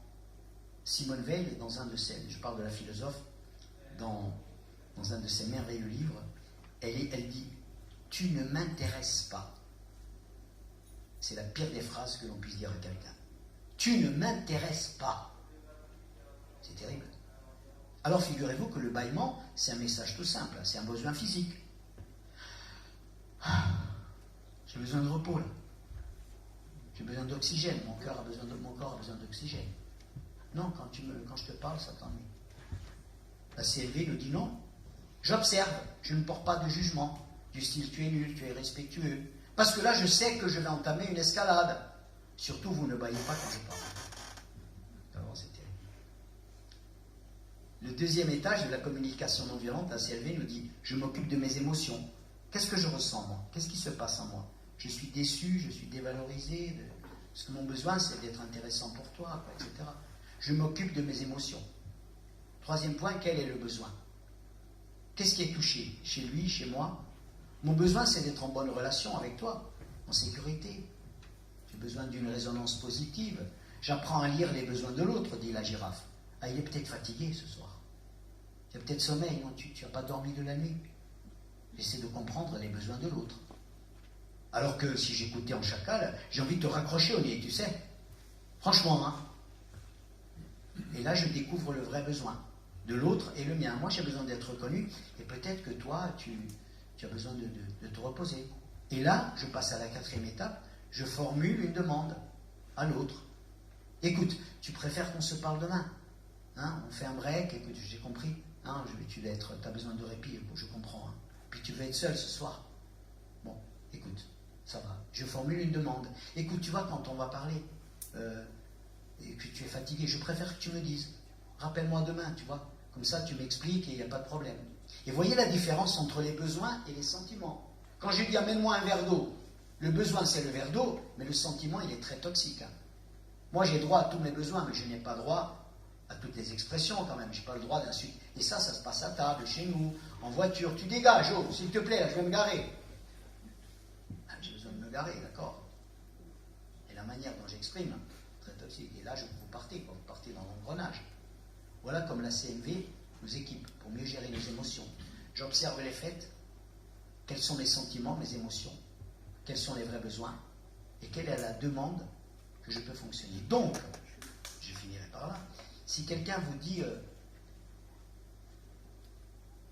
on peut tous avoir un chacal domestique, hein, mais qu'est-ce que tu es allé faire un mardi soir, à 18h15, écouter un mec qui parle de non-violence? Mais il n'y a que toi pour ça.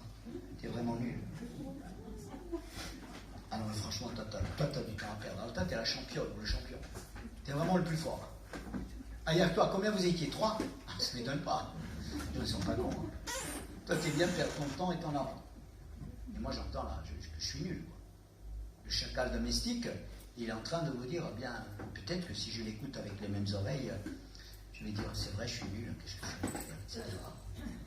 Marshall Rosenberg, il dit, attention, mettez tout de suite vos bonnes oreilles.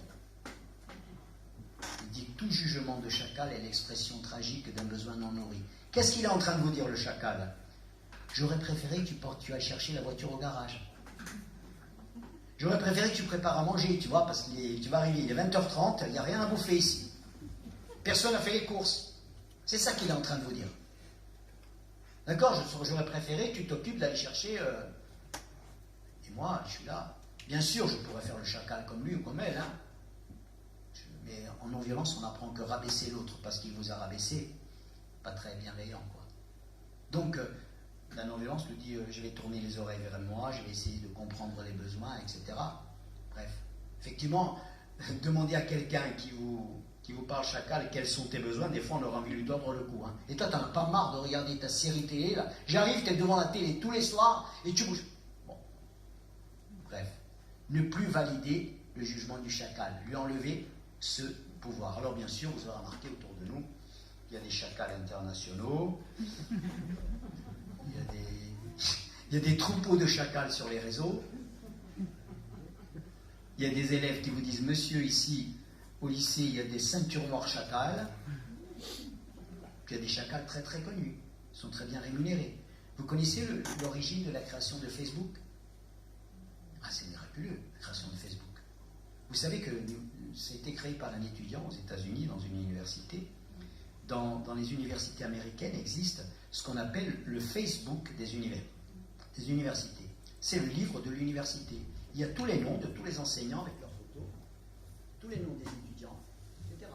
Ça s'appelle le Facebook de l'université.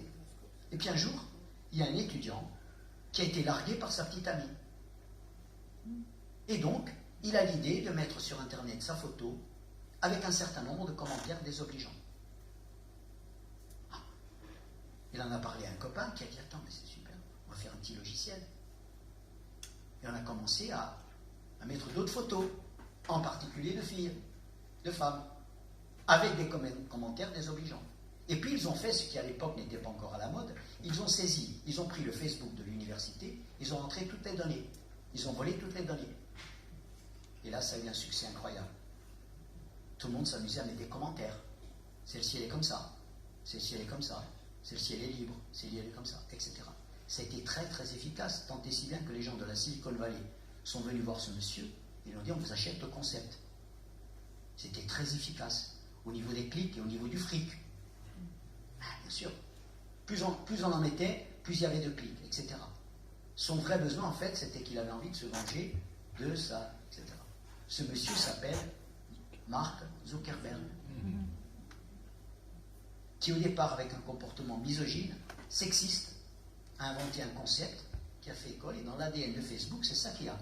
Il a créé un usage chacal de cet instrument. Il y a aussi des girafes qui s'en servent avec intelligence, nous sommes d'accord.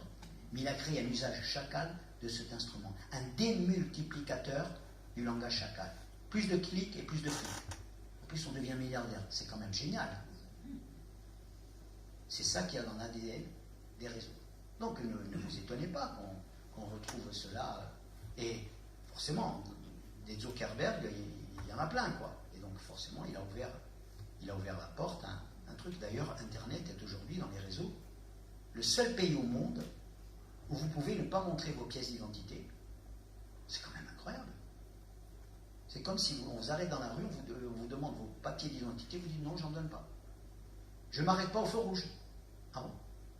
Je double sur les lignes blanches. Ah bon? Je roule à gauche. Ah bon? Et c'est bien pour cela que nous avons tant d'accidents communicationnels qui finissent quelquefois très mal.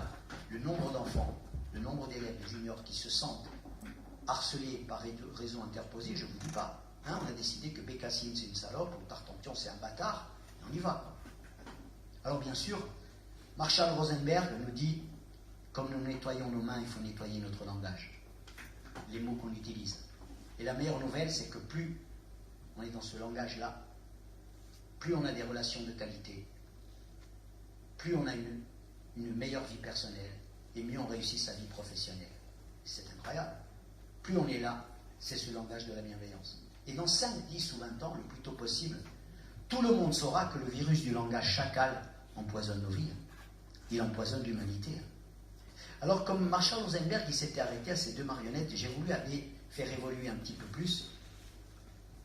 Et je me suis dit qu'un jour, vous voyez, j'ai été confronté à cette image, et c'était des élèves qui un jour, à la fin d'une conférence, ils viennent me voir, et ils se rapprochent de moi. À la fin, ils sont toujours comme ça, une vingtaine, une trentaine, et ils me parlent. Ils me disent, monsieur, vous savez, la semaine dernière, sur les réseaux, il y a eu un message, il y a 2 élèves de première qui allaient se battre.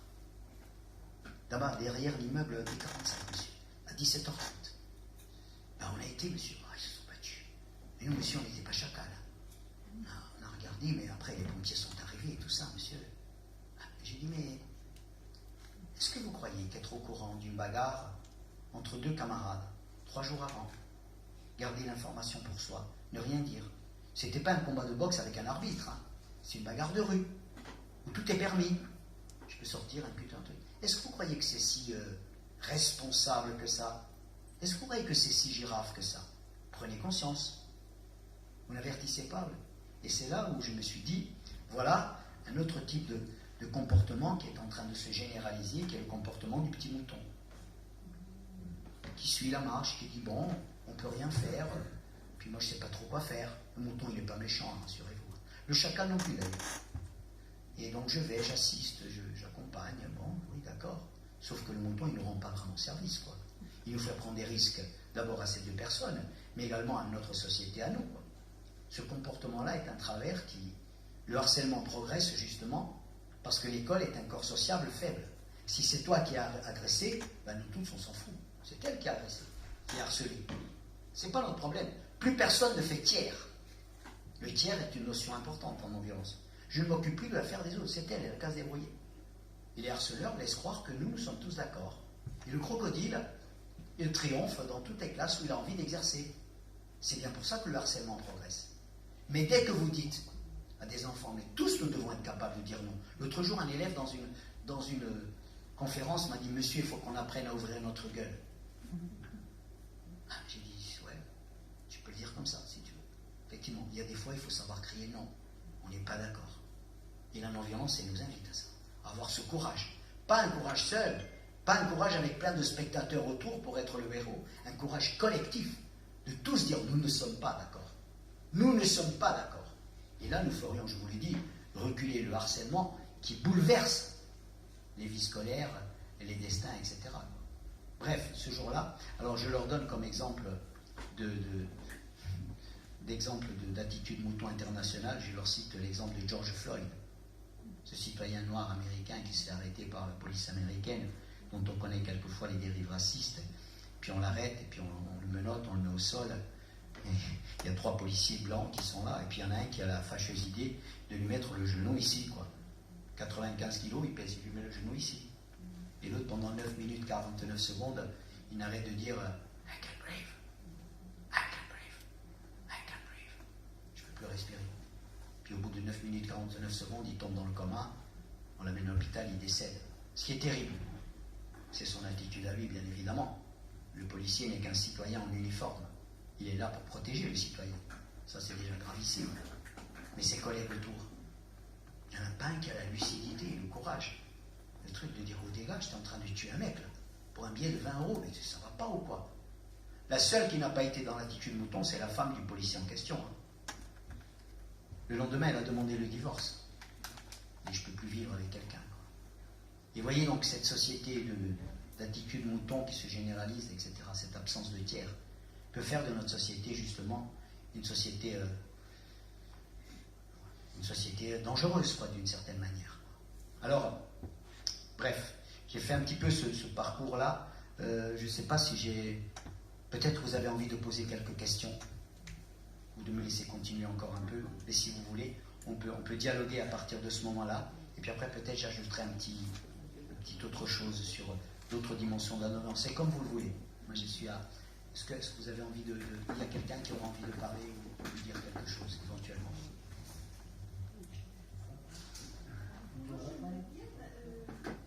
J'aimerais bien que vous vous présentiez, puisque Yves a dit non, je ne présente pas là ce soir, il va se présenter lui-même, mais finalement, quel est votre parcours? Comment êtes-vous devenu un promoteur de la non-violence? Voilà. Ah, madame, c'est une très bonne question. C'est une très bonne question et quelquefois je n'estime pas essentiel d'avoir à préciser qui je suis, mais vous avez raison de le demander. D'abord, je leur ai précisé que je fais ça bénévolement, que je n'ai rien à vendre, que j'ai même monté une fondation qui est portée par 4000 citoyens qui croient en ces valeurs-là et qui non seulement diffuse cette éducation de la non-violence, qui la finance. C'est-à-dire que quand nous allons dans un lycée, une école et qu'on disait on va faire une formation, moi je ne fais pas de formation, je ne suis pas formateur. Mais quand je dis on va faire des formations, non seulement, très souvent nos amis des collèges et des lycées nous disent on n'a pas d'argent, vous savez, c'est nous qui les finançons, donc il n'y a rien à vendre. C'est déjà important que vous sachiez que dans cette histoire, il n'est pas question d'argent, c'est important. Nous ne demandons rien pour nous. Comment je suis arrivé là? Écoutez, moi je fais partie, je suis un peu africain sur le bord. Nos amis africains, ils disent pour élever quelqu'un, un enfant, il faut un village. Parce qu'un enfant, il a besoin de plusieurs références spontanées. Il n'a pas besoin que d'un père et d'une mère, quand il les a. Souvent, il ne les a pas toujours. Quelquefois, moi, j'évoque aujourd'hui la notion, et je le dis sans juger quiconque, et sans jugement moral, d'orphelin avec parents. Parce que les parents arrivent à 21h le soir. J'ai travaillé, je suis fatigué, je suis épuisé, j'en peux plus. Je suis en logique survie. J'ai pas le temps de m'occuper de toi, mon fils. Je peux pas, maman est fatiguée, papa est fatigué, etc. Bref. Dans le village, l'enfant, il trouve tous les références spontanées dont il a besoin. Dans le village, il n'y a pas de nounou.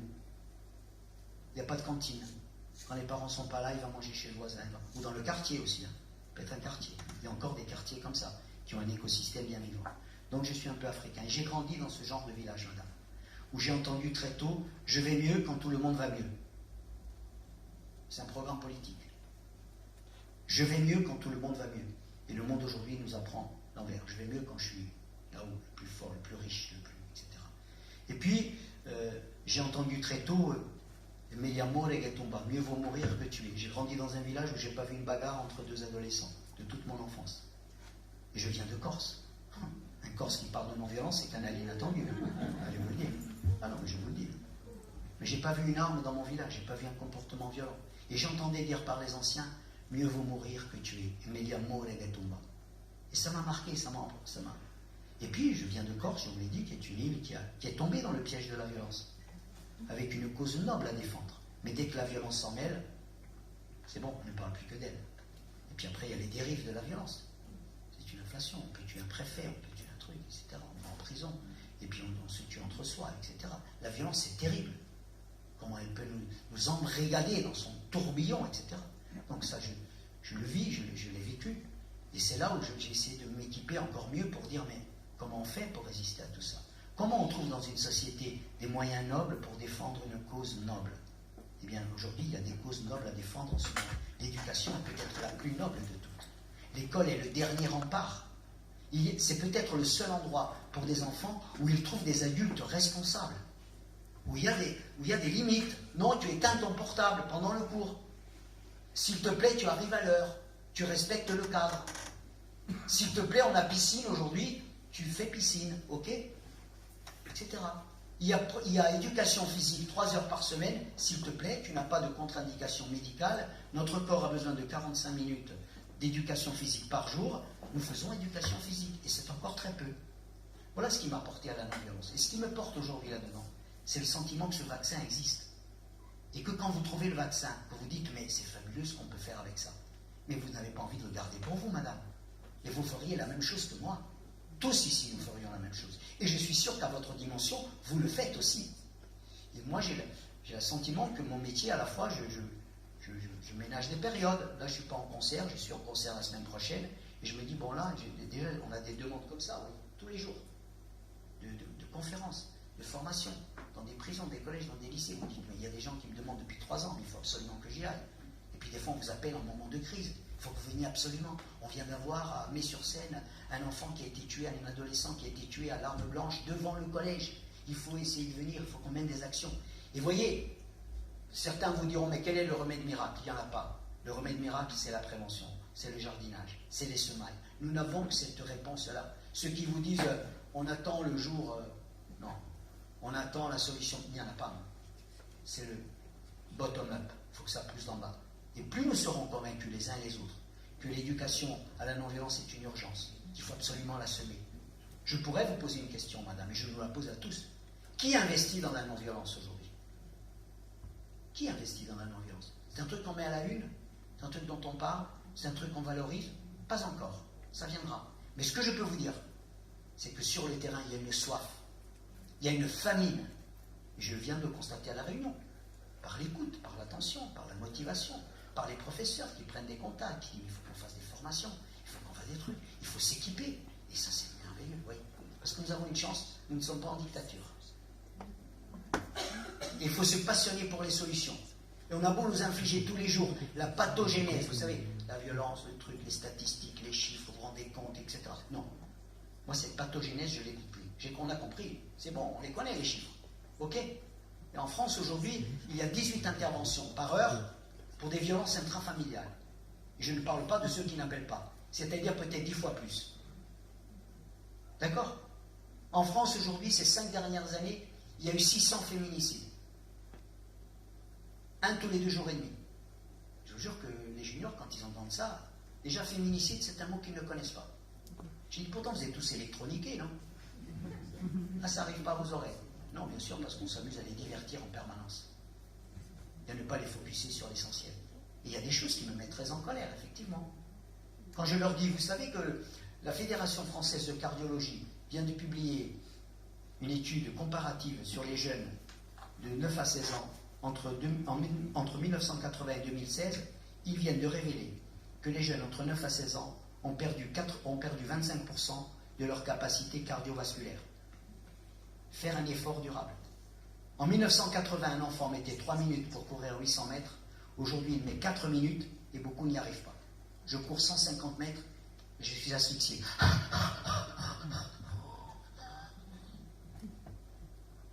Je passe 4 heures par jour devant les écrans. 20 ans au bout de ma vie d'écran. Je ne fais plus les efforts physiques dont mon corps a besoin tous les jours. Le moteur, avant, il était puissant comme ça, maintenant, il est comme ça. Ça veut dire qu'à 30 ans, vous allez prendre des médicaments pour le cœur. Vous croyez que ça ne les touche pas? Je leur dis, réfléchissez quand vous faites exempter de sport, quand vous n'en faites pas. Mais ils ne sont pas cons, là, nos juniors. Ils vous disent, mais pourquoi on ne dit pas ça? C'est drôle, c'est pas à la une, ça. Il n'y a pas une circulaire, il n'y a pas un truc. Et je crois que ça, ce sont des violences culturelles, ce sont des problèmes de santé publique. Et il faut les éveiller. Je ne dis pas qu'il y a des gens qui font des miracles. Il y a des gens qui font des miracles. Je crois que tous, nous avons besoin de prendre conscience. Voilà ce qui me porte, madame. Et voilà pourquoi je suis là ce soir. J'aurais pu rester chez moi, mais être là avec vous, être là dans vos lycées, dans vos collèges, dans vos prisons, c'est un bonheur immense. Vous avez le sentiment de cultiver, de faire émerger quelque chose, et surtout d'encourager ceux qui le font, dans les écoles, dans les lycées, dans les prisons, les éducateurs que j'ai vus aujourd'hui, vous autres qui êtes là ce soir, et qui êtes des transmetteurs de ça, et qui allez devenir peut-être celle qui va parler Il y avait une professeure de français hier dans un lycée qui m'a dit, est-ce que vous allez au collège de je sais pas quoi? Ah, parce que mon fils il est en 3e là-bas, j'aimerais vraiment qu'il vous entende. Hein. Vous voyez, il n'est pas con, elle a compris. J'ai dit non, malheureusement nous n'irons pas dans ce collège, mais nos amis iront peut-être dans ce collège. Et c'est ça qui est important. Quand vous voyez ça, vous dites effectivement il y a un chantier merveilleux devant nous. Voilà ce qui explique pourquoi je suis là. Merci beaucoup, madame.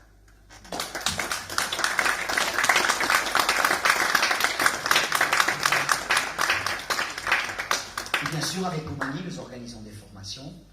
Nous étions à l'École normale supérieure de Paris. Nous faisons des modules de non-violence à l'UT de Saint-Denis, à Paris, qui est le seul UT de France où il y a des modules de non-violence, où il y a cette année 250 étudiants inscrits. Nous intervenons dans les clubs de football, où les entraîneurs vous disent, il me faut des girafes dans mes vestiaires, il n'y a plus que des chacals. Il me faut Ou avec la ligue de rugby, nous travaillons, la ligue de basket du Sud-Ouest. Les besoins, ils sont immenses. Il y a des prisons maintenant qui organisent des semaines sur la non-violence tous les ans. Parce qu'il y a des directeurs qui, ça ne tombe pas dans l'oreille de sourds.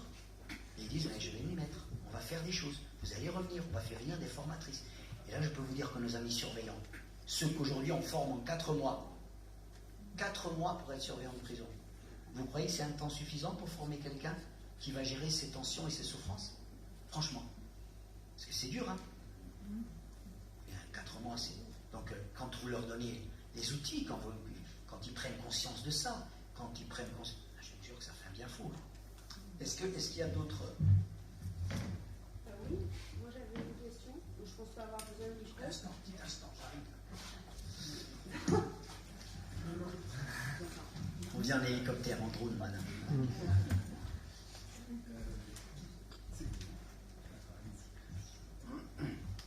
Bonsoir et merci pour cette conférence et les images que vous avez apportées, notamment au travers de ces marionnettes.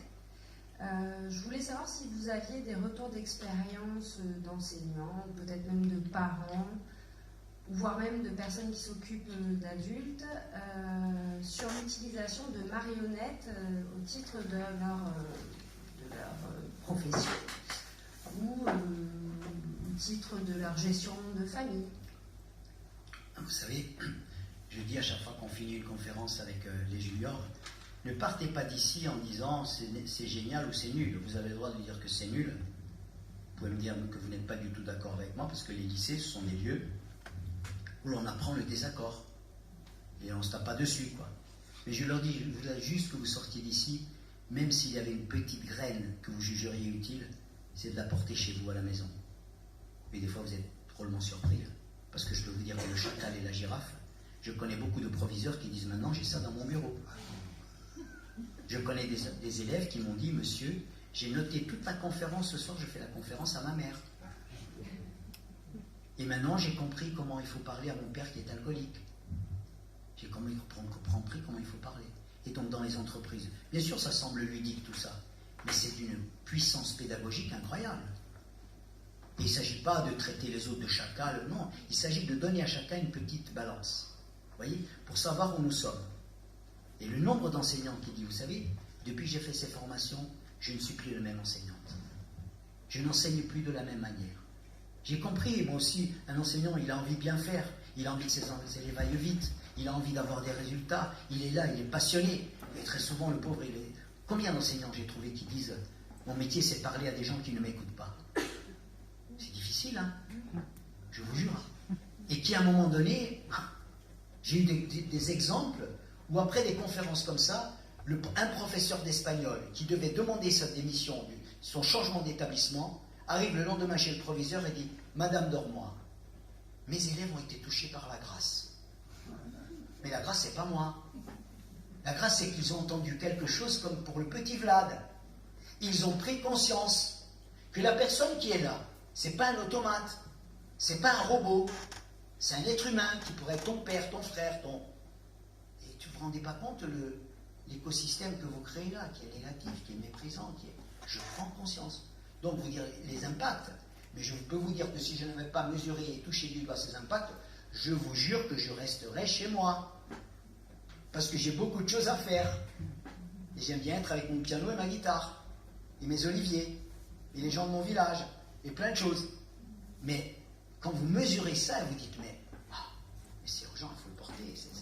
Et quand vous voyez ce que ça donne. Et d'ailleurs, c'est contagieux, parce que je vois de plus en plus des enseignants qui disent, je veux ces formations. Maintenant, nous avons, par exemple, en Corse, ça n'est pas encore la panacée, mais c'est rentré dans les contenus pédagogiques. Et il y a déjà des propositions de ce genre. Dans d'autres régions, il y a des recteurs particulièrement sensibles qui motivent, qui encouragent et qui veulent.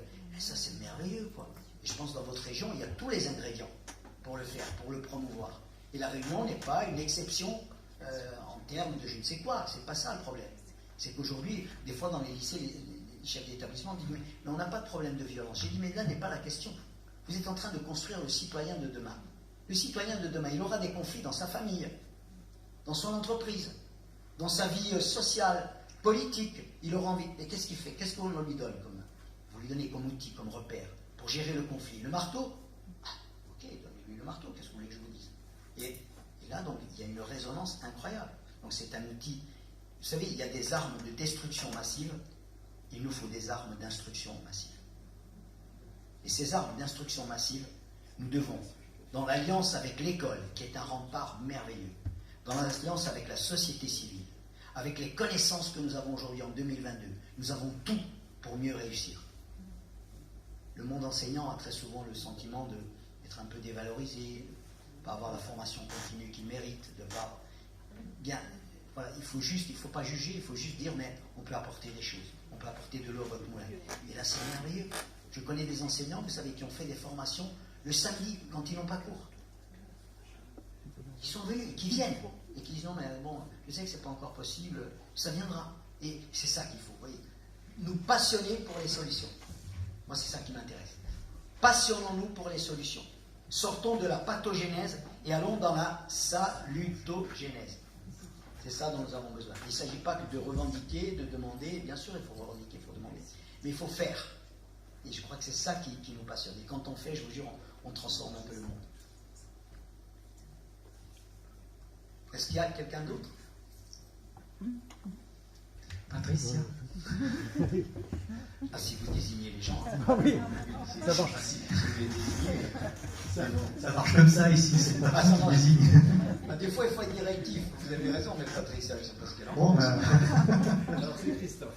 Ça tombe bien parce que du coup, ça me donne l'occasion de vous dire que je suis très content de vous voir, Jean-François. Je vous ai vu souvent en Corse, étant le coutelier corsican.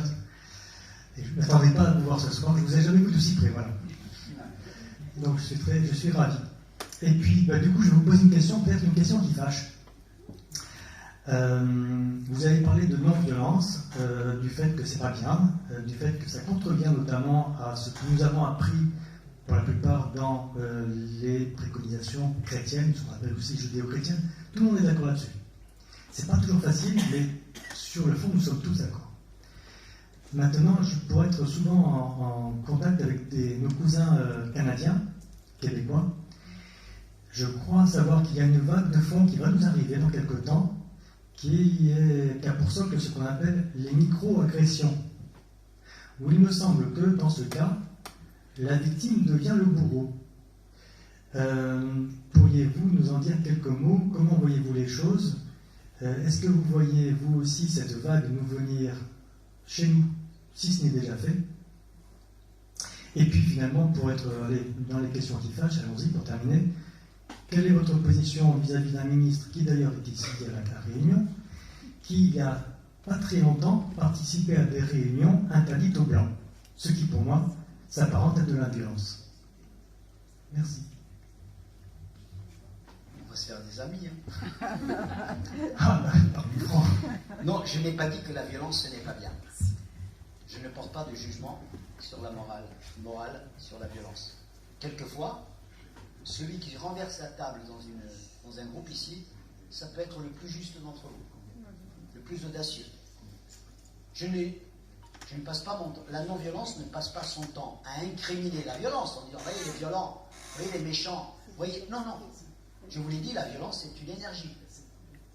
C'est une énergie salvatrice. Il y a des fois, il faut savoir, ok, il ne s'agit pas de la condamner, il ne s'agit pas de la combattre, il s'agit de la recycler, de la transformer. Tu peux mieux faire. Ne fût-ce qu'en termes d'efficacité. Tu peux beaucoup mieux faire. Parce qu'avec la violence, je te dis, tu vas trouver plus violent que toi, etc. Donc, il ne s'agit pas de... Gandhi disait, je préfère la violence à la lâcheté. Je préfère la violence à la lâcheté. Mais il rajoutait immédiatement, mais je pense que la non-violence est plus efficace.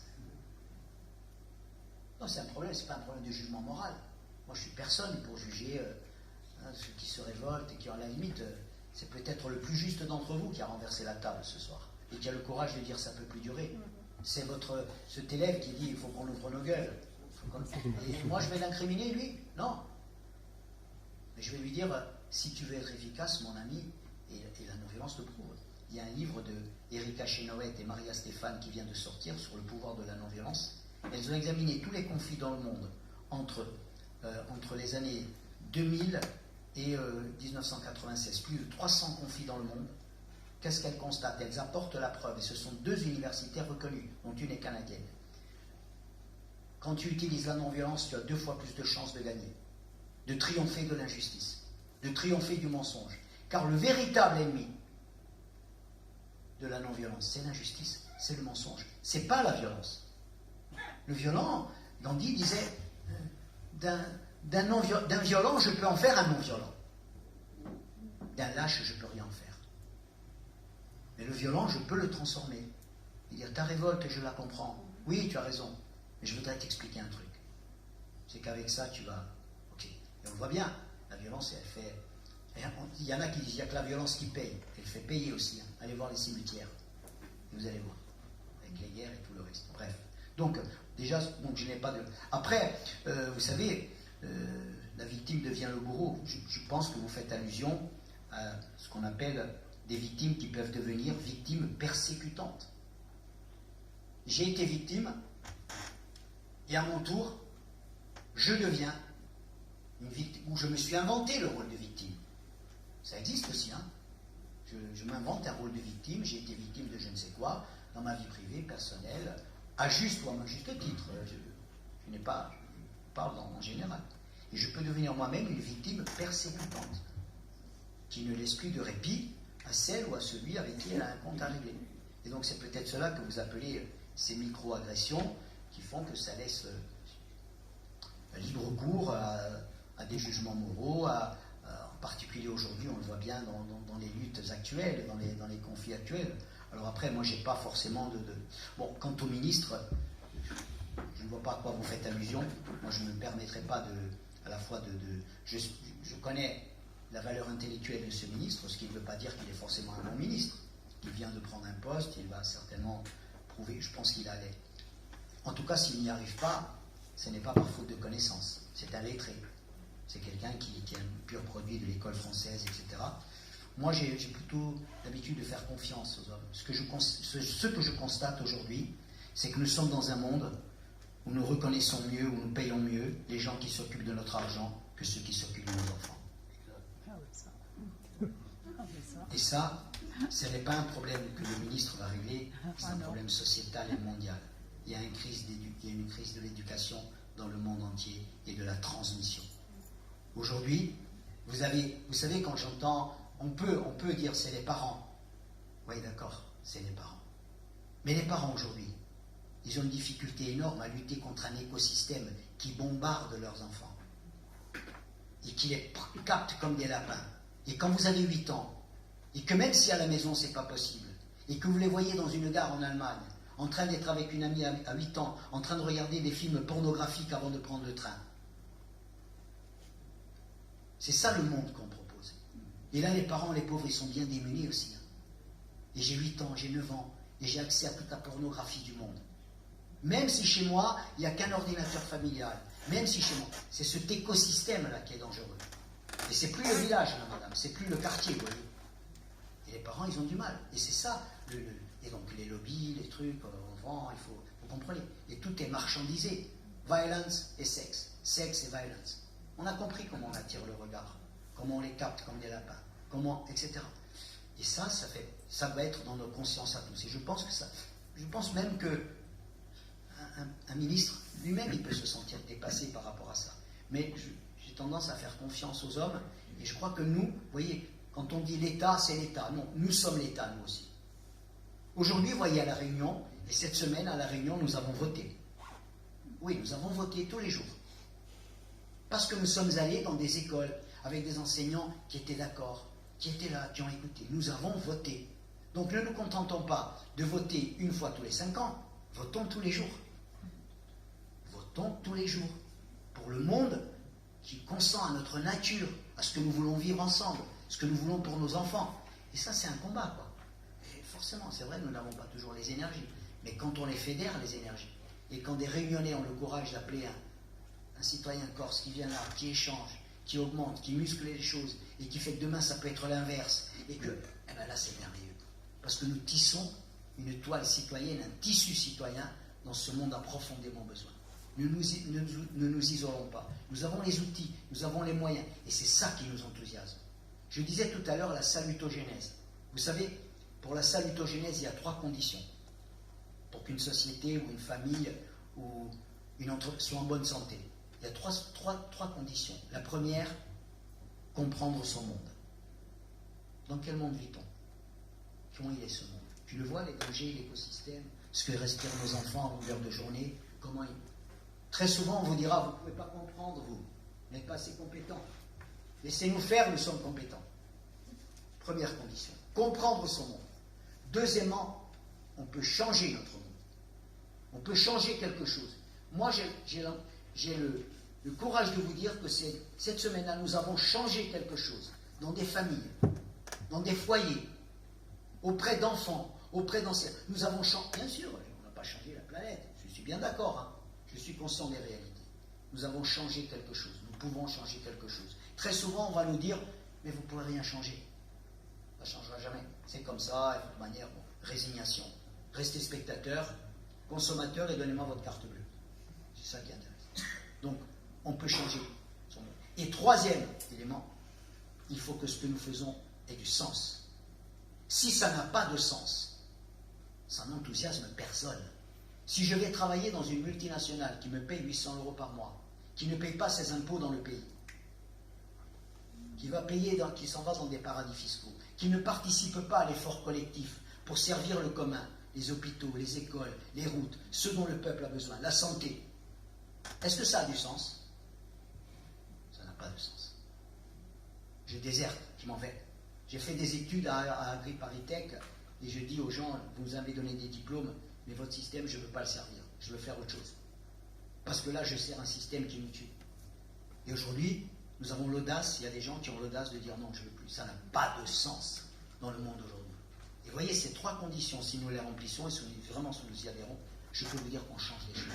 Et c'est ça, nous devons être des changeurs de monde, à petite échelle, hein, dans votre quartier, dans votre famille, vous changez des choses.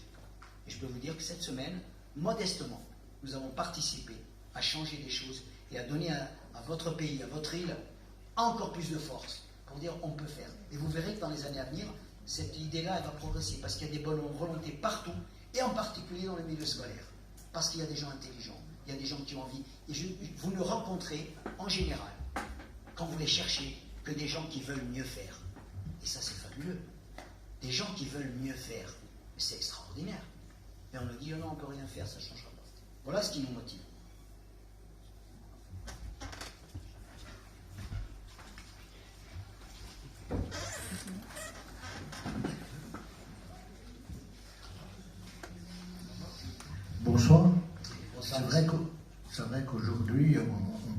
toujours d'intelligence intellectuelle. Alors moi je reviens sur l'intelligence émotionnelle. Est-ce qu'une intelligence émotionnelle peut s'apprendre, peut se cultiver, ou si c'est inné dans la personne? Parce que c'est vrai que la violence à l'éducation nationale, elle vient spécialement de l'intelligence émotionnelle, hein, de la manière où les gens parlent, hein, dans la vie courante aussi.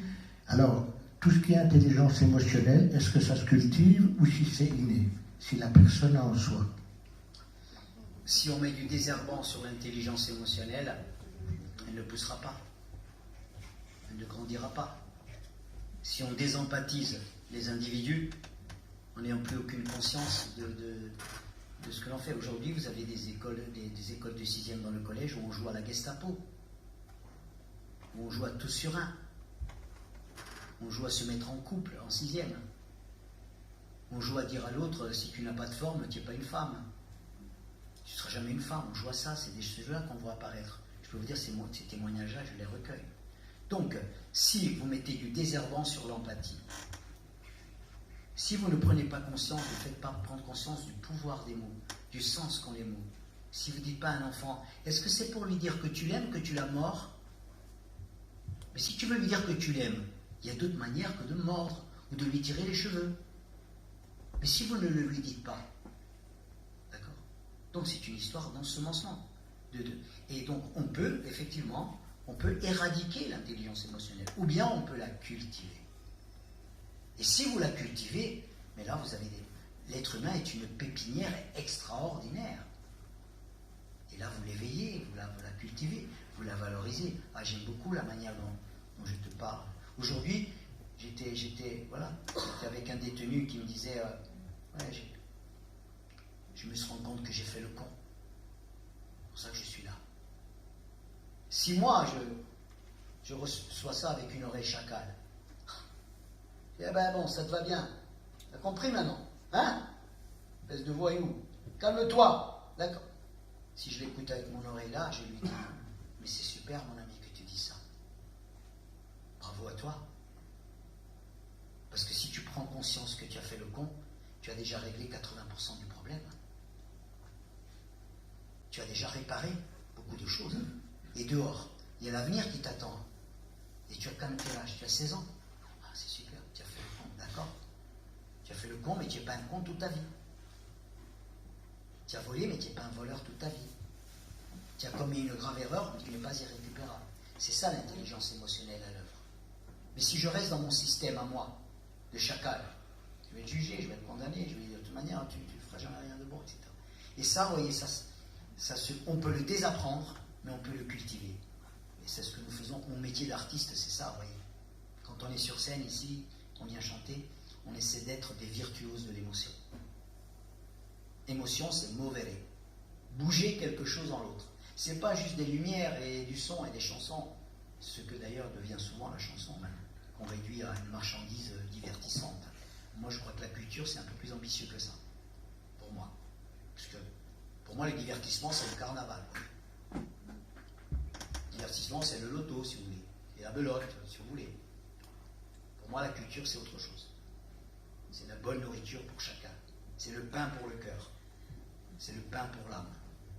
Est-ce que ça, nous y avons droit, notre dose de pain pour le cœur et pain pour l'âme? Nos enfants y ont droit? Je ne suis pas sûr. Aujourd'hui, la musique qu'on leur déverse, qu'on leur propose, qu'on leur fait aimer, qu'ils leur veuillent ou pas, c'est pas eux qui décident. C'est à forte dose. On leur donne des trucs et on les écarte de plein de choses. D'ailleurs, on leur désapprend à lire. D'accord? Parce qu'avec ça, ça vous prend une énergie folle, vous n'avez plus le temps de lire. Forcément, et puis le livre, c'est...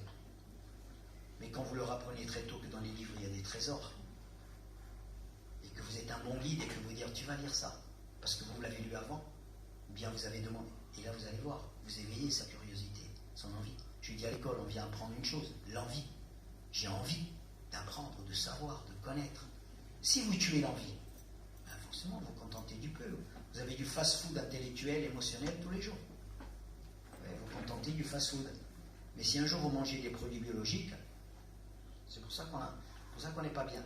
C'est pour ça qu'on crie famine. Y compris d'ailleurs pour notre santé. Hein. Vous savez, aujourd'hui, les ados, ils ont faim à toutes les heures. D'ailleurs, les adultes aussi. Pourquoi? Parce qu'on mange des calories vides. On mange une nourriture qui est vide. On a le ventre plein, comme ça. Mais en fait, nos cellules, elles créent famine parce qu'elles n'ont pas les vraies nourritures. Il n'y a pas les micronutriments dont nous avons besoin. Donc, il faut manger toutes les heures. Et vous mangez des trucs vides. Et forcément, c'est pas bon pour la santé. Donc, monsieur, cultivons l'intelligence émotionnelle. Alors, nous avons tout pour être émotionnellement intelligents. Mais nous pouvons aussi déserter ce terrain-là, et être totalement sourd émotionnellement, illettré émotionnellement. Et des fois, effectivement, vous voyez des comportements, vous dites, mais fais gaffe comment tu parles, quoi. Tu peux pas dire. Je me souviens d'une. Vous savez, le triangle infernal entre la maman ou le papa, le prof et l'élève. Alors la maman, elle parle devant ou le proviseur. C'est un triangle infernal. Et ça va pas bien à l'école, quoi. Et c'est la maman ou le papa qui parle. Vous savez, il est terrible, hein. Là, il m'a fait une grippe. Il m'a fait. À moi. Il m'a fait une grippe. Puis il est terrible, hein. Heureusement, pour les vacances de la Noël, je l'ai amené à Walt Disney. Si j'avais su, hein. Je vous jure, ne le croyez pas comme ça. Puis à un moment donné, le proviseur dit, Madame, s'il vous plaît, on peut laisser parler un petit peu. Et toi, Kevin, tu en penses quoi? Kevin, il n'a plus rien à dire. Il n'est entouré que d'incompétents qui parlent à son niveau, etc. C'est le triangle infernal. On dit devant l'enfant, sans l'enfant, avec l'enfant. Nous sommes devant l'enfant, sans l'enfant. Lui devient sujet. On parle de lui. Ah, il est terrible, ça veut dire. Attention, ne le croyez pas comme ça. Je vous jure, je ne parle que de moi, en fait. On parle de lui. Et ça, oui, c'est ça aussi qui nous piège très souvent. C'est pas... Les enfants sont des petits... Les enfants sont des gens sérieux. Les enfants sont des gens sérieux. Qu'il faut prendre au sérieux. Vous savez, dans toutes les conférences que je fais, dans toute la France, à la fin de mes conférences, je dis toujours, peut-être qu'il y en a parmi vous qui avez des choses à dire, vous ne les avez pas dites. Et je comprends aisément que vous n'ayez pas eu la force de parler publiquement, ça n'est pas simple. Je dis, alors voyez-vous, si vous voulez me contacter, si vous aviez quelque chose à me dire, je vous laisse mon numéro de téléphone. Un numéro de téléphone. Je ne reçois que des SMS. C'est un téléphone pour les SMS. Il n'y a que moi qui les lis et je réponds à tous les SMS que je reçois. Ils prennent ou pas le numéro, je dis, vous le prenez si vous avez envie. Votre CPE, madame, prenez-le si vous avez envie. Ils le prennent. En fait, vous savez ce que je laisse? Mon vrai numéro de téléphone. Mon vrai numéro parce que je n'ai qu'un téléphone. Eh bien, figurez-vous que j'ai dû le laisser à 100 000. Devant 100 000 jeunes, je n'ai jamais eu un jeune qui m'a embêté au téléphone. Quand j'ai dit ça à des adultes, ils me disent, mais tu es fou, tu laisses ton téléphone, mais tu es complètement taré. Il n'y en a jamais eu un qui m'a embêté, qui m'a appelé, qui a fait sonner la nuit. Jamais une fois. Par contre, je peux vous dire que sur mon téléphone, j'ai des centaines de conversations SMS avec des juniors. Et j'apprends beaucoup de choses. Parce que là, ils se révèlent, ils se dévoilent. Parce qu'ils vivent chez eux, à la maison. Et des fois, vous faites un peu du sparadrap émotionnel, oui. Vous répondez, etc. Vous dites, ouais, je ne peux plus aller au lycée parce qu'on a publié des images de moi. Maintenant, au lycée, on me demande combien je prends. Je ne veux plus aller au lycée, monsieur, avec des chacals. Je dis, t'en as parlé à ta maman? Non, si je dis à ma maman, ça va être terrible. Je dis, d'abord, tu vas, s'il te plaît, tu n'es pas coupable. Tu es la victime. Tu n'es pas la coupable, tu es la victime. Tu es la victime d'un sacré chacal, à qui tu as fait confiance, qui a filmé des trucs, ok, d'accord. Et tu vas aller, c'est toi. C'est lui qui doit se cacher, pas toi. Et tu vas aller au lycée, il faut que tu ailles au lycée. Et voyez comment, je peux vous montrer, j'ai des centaines de conversations avec des élèves qui, quelquefois, vous envoient un compliment incroyable. Monsieur, je suis une super girafe aujourd'hui. Même 3 ans après. Ah ouais, à partir d'aujourd'hui, vous avez tout changé dans ma tête, monsieur. Vous êtes venu commettre un attentat pacifique dans le lycée. Il n'y a plus de violence. Des trucs comme ça. Ils ont un imaginaire incroyable. Ils sont fabuleux. Tout dépend du jardinier que nous sommes. Qu'est-ce que nous jardinons? Il n'y a pas de mauvaises herbes. Il n'y a pas de mauvais enfants. Il y a juste qu'est-ce qu'on cultive et comment.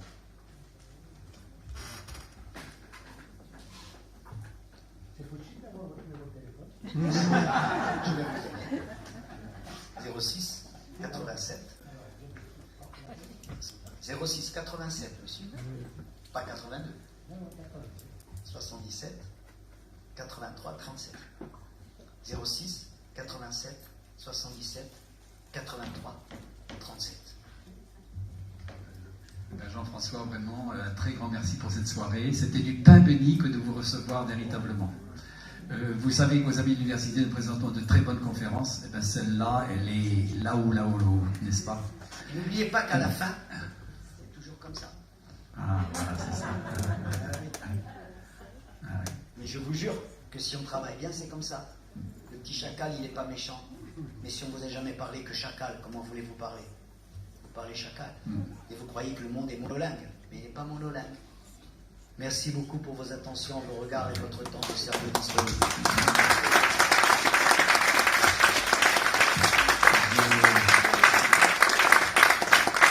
Je vais encore ajouter un mot, bien sûr, parce que, bon, vous avez vu, nous avons un petit trouble au départ. Un vrai et grand merci à Pascal, qui a quitté sa famille pour venir ce soir assurer la technique. Merci Pascal. Pascal, c'est un garçon merveilleux, on s'entend très bien, et il est toujours de très bonne volonté. Donc voilà, vous avez eu raison de l'applaudir parce qu'il le mérite, vraiment. Merci. Merci beaucoup les amis. Et puis, évidemment, je dis aussi merci à tous les représentants de la MAN, Franck, avec lequel nous étions en relation, et Madame, je n'ai pas retenu votre nom, et Christine. Voilà. Grâce à eux deux, eh bien, nous avons pu recevoir aujourd'hui M. Bernardini.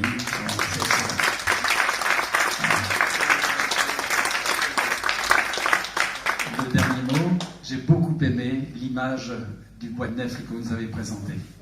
Parce que là est la vie, là est l'avenir.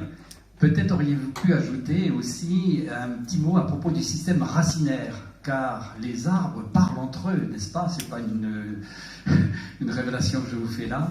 Et en fait, le tissu qui est le nôtre, vous en avez parlé, le tissu social, nous essayons aussi de le mettre à notre mesure en place avec les amis de l'université.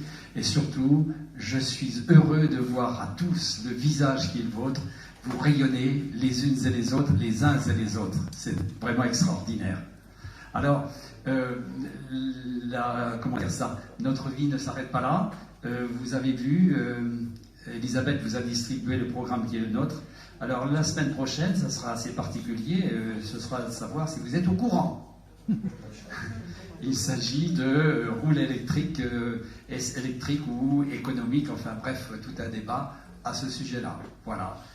Chez nous, la roue tourne et la voiture roule, électrique ou à l'essence, peu importe. Mais les sujets sont très variés. Mais je répète, vous nous avez donné ce soir un remarquable aperçu de ce qu'est notre société, de ce qu'est notre cœur, en fait. Merci encore, Jean-François. Merci beaucoup.